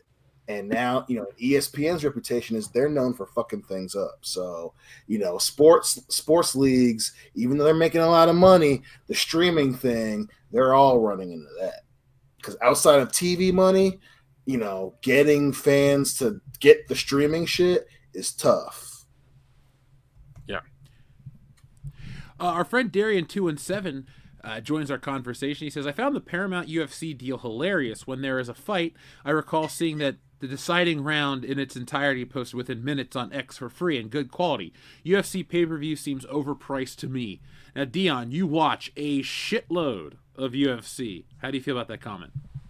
It's 100% on. I rarely pay for my pay-per-views. I am a captain of my pirate ship. You know what I'm saying? And the UFC is in a tough place right now because they don't have any bona fide stars, and they don't have any bona fide stars on purpose. So that's so when he says it's hilarious, they got the $7 billion deal, and instead of having a house of actual return with a good foundation, they got a $7 billion deal, and their top guy hasn't fought in 5 years. Their other top guy has ran away and is trying to act like he's gonna come back for a White House card, and everybody else, the UFC doesn't want to pay. So it is going to be very interesting what the UFC does, because those pay-per-views 100% were overpriced. For all of them to be $80 when some of them should have been $20. We'll see what the UFC does, because Paramount's going to want that money back. No, they will. And I remember when UFC started, you had a lot of the names. Like you heard the names daily. Like they were household names for a bit. Mm-hmm. I still remember Chuck Liddell was one. The Iceman. Yeah, you heard that name a lot, and he was he always made cameos in movies and TV shows. Like he was doing a bunch of stuff. Randy Couture as well. Yeah, that's another one. Yeah. And so it seems like they've just gone down, and like you said, Dion, like they don't have any, any people who are worth watching. But if I was to pick one, I would definitely pick. I already have Paramount, and if they do UFC, I might watch some of them because that's what I like. I would enjoy watching that because I think you and me have watched a couple of them whenever we've hung out together. Yeah, I've had a good time watching them. They're good fights. They're really fun. Listen, the UFC is in a very unique predicament because the product is good. The product's awesome. I love watching UFC, but as big as it is, the promotion's holding it back because they don't, similar to how the WWF didn't want to have an outright Austin or Rock because they couldn't control. The UFC is going through the same shit, and the product is good, but they're being cheapskates, and they haven't had, even though they got a $7 billion deal, the UFC hasn't had $1 million pay-per-view since Conor. Oh, jeez. There Yeah, are a million buy pay-per-view since Connor. Yeah. Everybody else, they're stars within the MMA community, but they're not getting a lot of crossover, and it's all the UFC's fault. Yeah, they need to get the younger Paul brother, that jackass, and have him in there, just beat the crap out of him a few times. I think that would be really good. He won't do that because then he'd have to actually fight real fighters. Not old men like Mike Tyson. Yes, he won't be able to fight old men and guys that have been retired for several years in a boxing match when they're MMA fighters. It won't work. I always love hearing him talk so much bullshit. He's like, I came from nothing. I'm like, motherfucker, there's still YouTube videos of you in your house in Ohio. Calm down. You can pull it up right now. Dude, he's in a beef with the UFC. So they don't have a Jake Paul that's going to come over and get people to at least into the end of the year, give 1 million pay-per-view buys. They got a big fight coming up this weekend, but it's still on pay-per-view, and they haven't really pushed those dudes. So it'll be interesting, man, because the UFC wants to get in on that Canelo fight that's going to be on Netflix. So I'm going to watch that one. I'm interested. Oh, yeah. That's going to be a crazy fight. But we'll see, man. They're trying to have their cake and eat it, too, and it's not necessarily working out. But with the Paramount deal, they got to put out good – they have to have good cards. Consistent. Oh, yeah. Yeah, I think – you got to pay the fighters. Yeah, I think what's going to happen is Paramount's going to do a giant deal where it's like X amount for a year, and it's going to probably happen around Christmas where it'll be like, hey, for a year, Paramount and UFC's going to come in. It's going to be like $60, $70 a year for the whole thing. Get it now. Mm-hmm. And then, if you don't get it, you're going to have the regular price, but they're going to start raising it up more and more and quicker because of the live sports, because of UFC. And I think it's going to really bother them. In all honesty, I don't think it's going to be a good buy for them.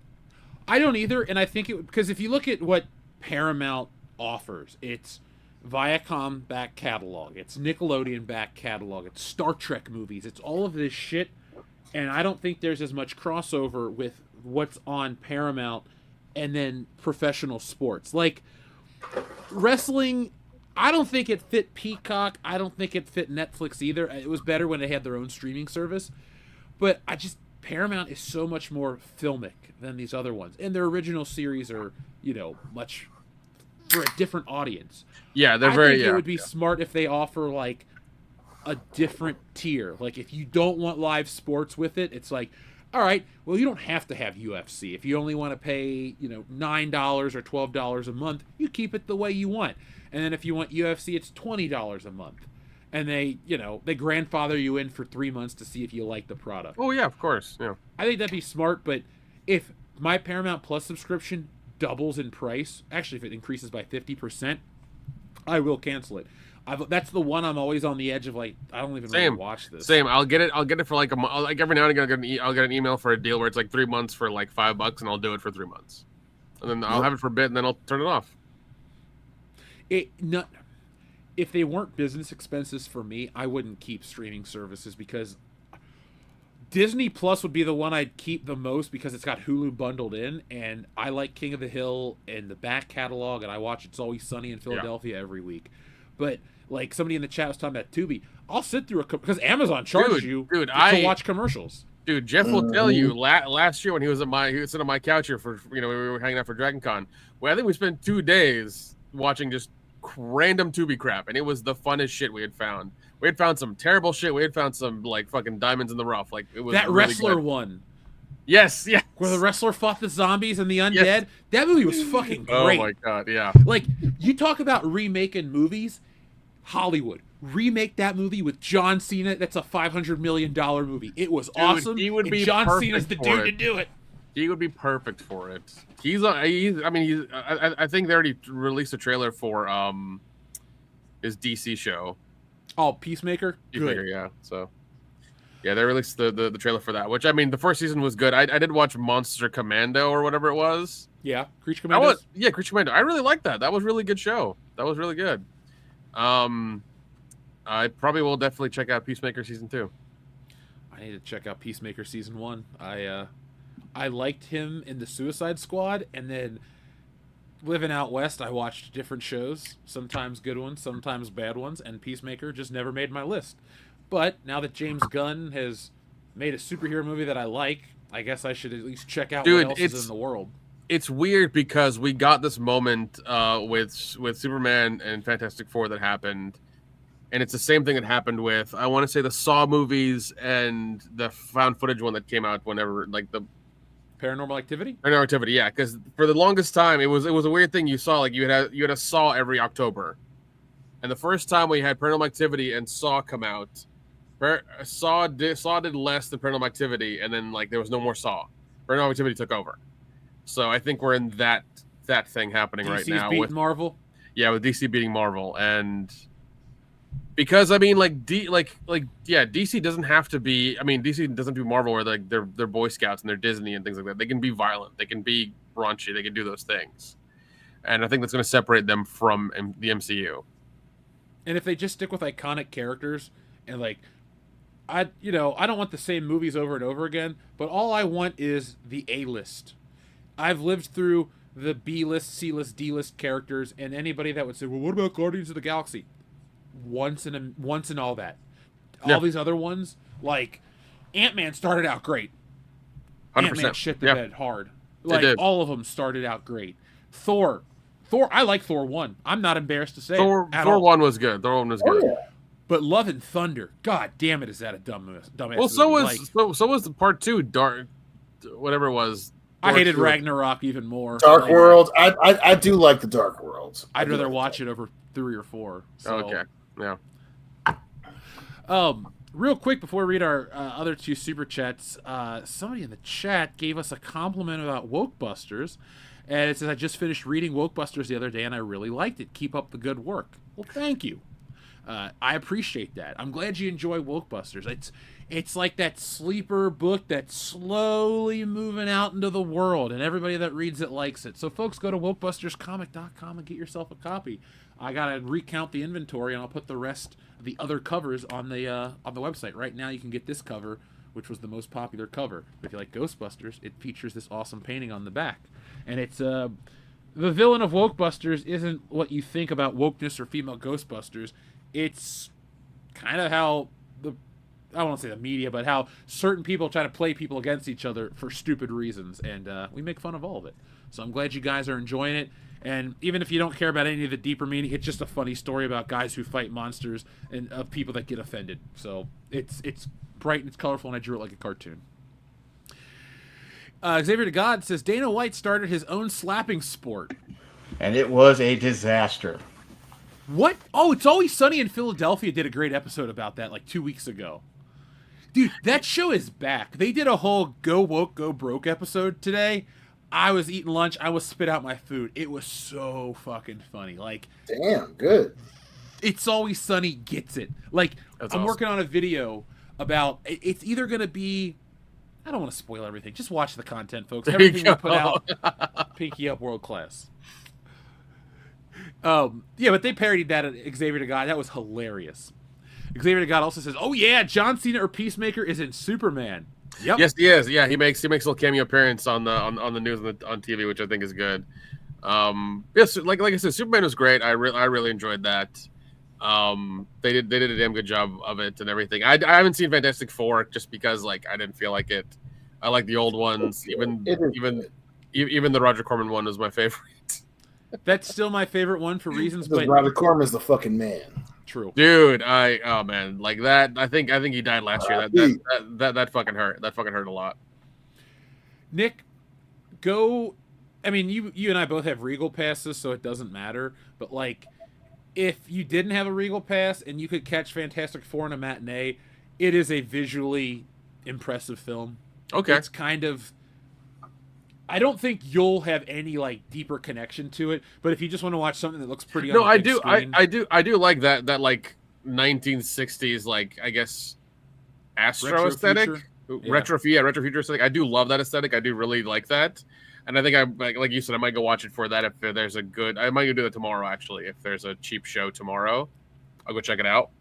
Dude, you'll like the Galactus shit, like when they're fighting the silver. Because the thing is, the part I'm talking about is in none of the trailers. It's like they keep showing all this stuff on Earth, but there's a part. They're very proactive heroes. They're just like, you know what, we're gonna go to Galactus, and they just fucking jump in their spaceship in like the first act.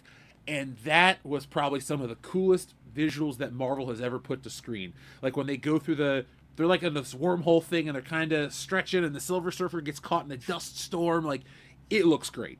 So you got something to look forward to. No, I'll check it out. I'll check it out for sure. Because I did watch, a couple horror movies this last weekend and they were, I'm going to catch up on the ones that hit streaming. To be fair, I have to finish The Monkey. I only watched the first part and I didn't really like the kid actors, and I didn't like the guy that's the adult version, so I gotta just commit and rewatch the whole movie.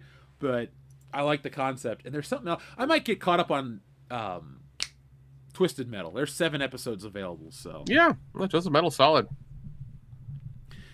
No, WCBs will not be at the Fan Expo in Chicago this weekend. For this year, we'll be at Dragon Con down in Atlanta. That'll be our next and last show of 2025, unless somebody contacts us and says, hey, do you guys want a table at this con or something like that?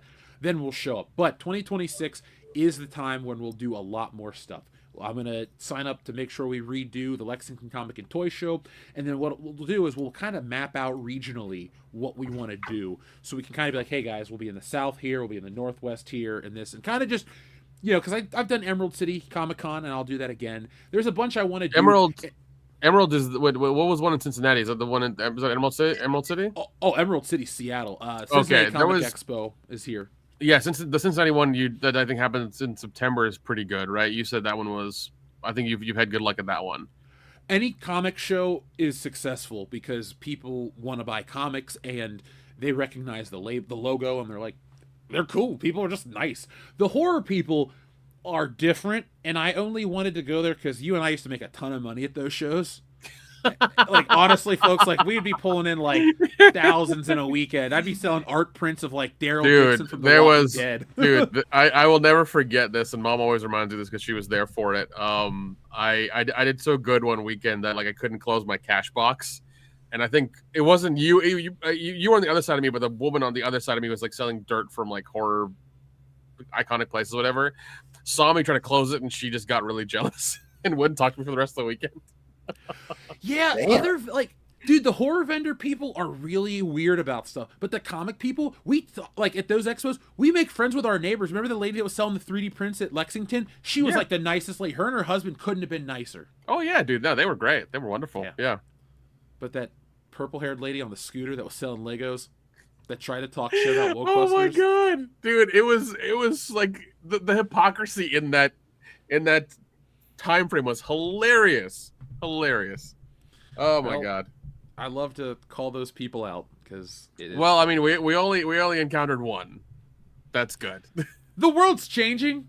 Like, I know it sounds early, but like a lot of like last controversial thing I'll say. If you were to tell me we live in a simulation, I'd believe it because I feel like a new program's been booted up called Normalcy, where a lot of shit's just like back to the way it was real fucking fast. So it's like, okay. What you're saying is we've been in Windows Vista, and now we're in like Windows 10 or Windows 8 or whatever. I'll even go Windows 7. Windows 7 was not bad. Windows 8 okay. was shit because that was those fucking tiles, Nick, and the touchscreen and the Microsoft Edge. Never mind. Bill Okay, Gates. all right. So we've gone from Vista to 7. Gotcha. Yeah. So guys, this has been awesome. We have covered all of the other super chats. Thank you to everybody who has supported the channel. We appreciate you guys. You guys help keep the lights on and keep the shows going, and they're fun. John Thomas, thank you very much for all of your support tonight. We appreciate you. You have earned the chat some Steiner math, and you got me wanting to watch Casablanca and some other classic Humphrey Bogart films. I do have a copy of the Maltese Falcon in my living room on 4K, so I might pop that bad boy in to check out the picture quality. But before we go, last thing, we will have more videos coming out regularly. Thank you guys for watching all the clips. We're seeing those numbers move up, so we appreciate that. Check out the latest Ollie's video. I went out, 2 weeks ago at this point? Because I found all new toys at Ollie's. I went to a new Ollie's, guys. No Shurikopters. They're phasing that shit out. Yes. I went to one in, not Moraine, Findlay, Ohio. No Shurikopters whatsoever. Filmed the store. We're past that, thankfully. Now we get to see what else shows up at Ollie's. So they've just ground those up and made them into, I guess, AstroTurf. They're all in Cincinnati, essentially. I honestly believe our videos have enough reach. You can see the numbers, but I believe they've reached enough people that they're like, just take those off the shelf. It's embarrassing at this point. Changing the world. Oh my God. One fucking shurikopter at a time. That is hilarious. But, folks, I want to thank you guys again. Be on the lookout for Stealing Solo 2. It is going to be about the same length as the first Stealing Solo, but it is epic in every way and a lot of fun. And I get it. I'm making it. But I shared it. Enrique's seen a lot of the art. I've laid him out the story. Dion's seen the colored and finished pages. Everybody laughs. My books are all about entertaining you and making you laugh. I'm not trying to, do superheroes yet. It's just, it is my cup of tea. And you'll see in Stealing Solo 2 that I can create some epic fight scenes that you would see in Marvel, DC, or any great comic book. But that's all we're going to say tonight. This has been an extra 34 minutes of show. And, well, if we didn't have to get up in the morning and do other things, we'd be going for another 3.5 hours. Anything else you guys want to say, or are we good to go? Free Yayo. Epstein didn't kill himself. Yeah, he did. There's no files. And now aliens are real to distract us. I watched never mind. I'm not going to get on Joe Rogan. Folks, we're going to play you out with the complete Steiner math, and then you can join us next time. But until then, be smart, be safe, be cool, but always be excellent to each other. .com. You know, they say all men are created equal, but you look at me and you look at Small Joe, and you can see that statement is not true.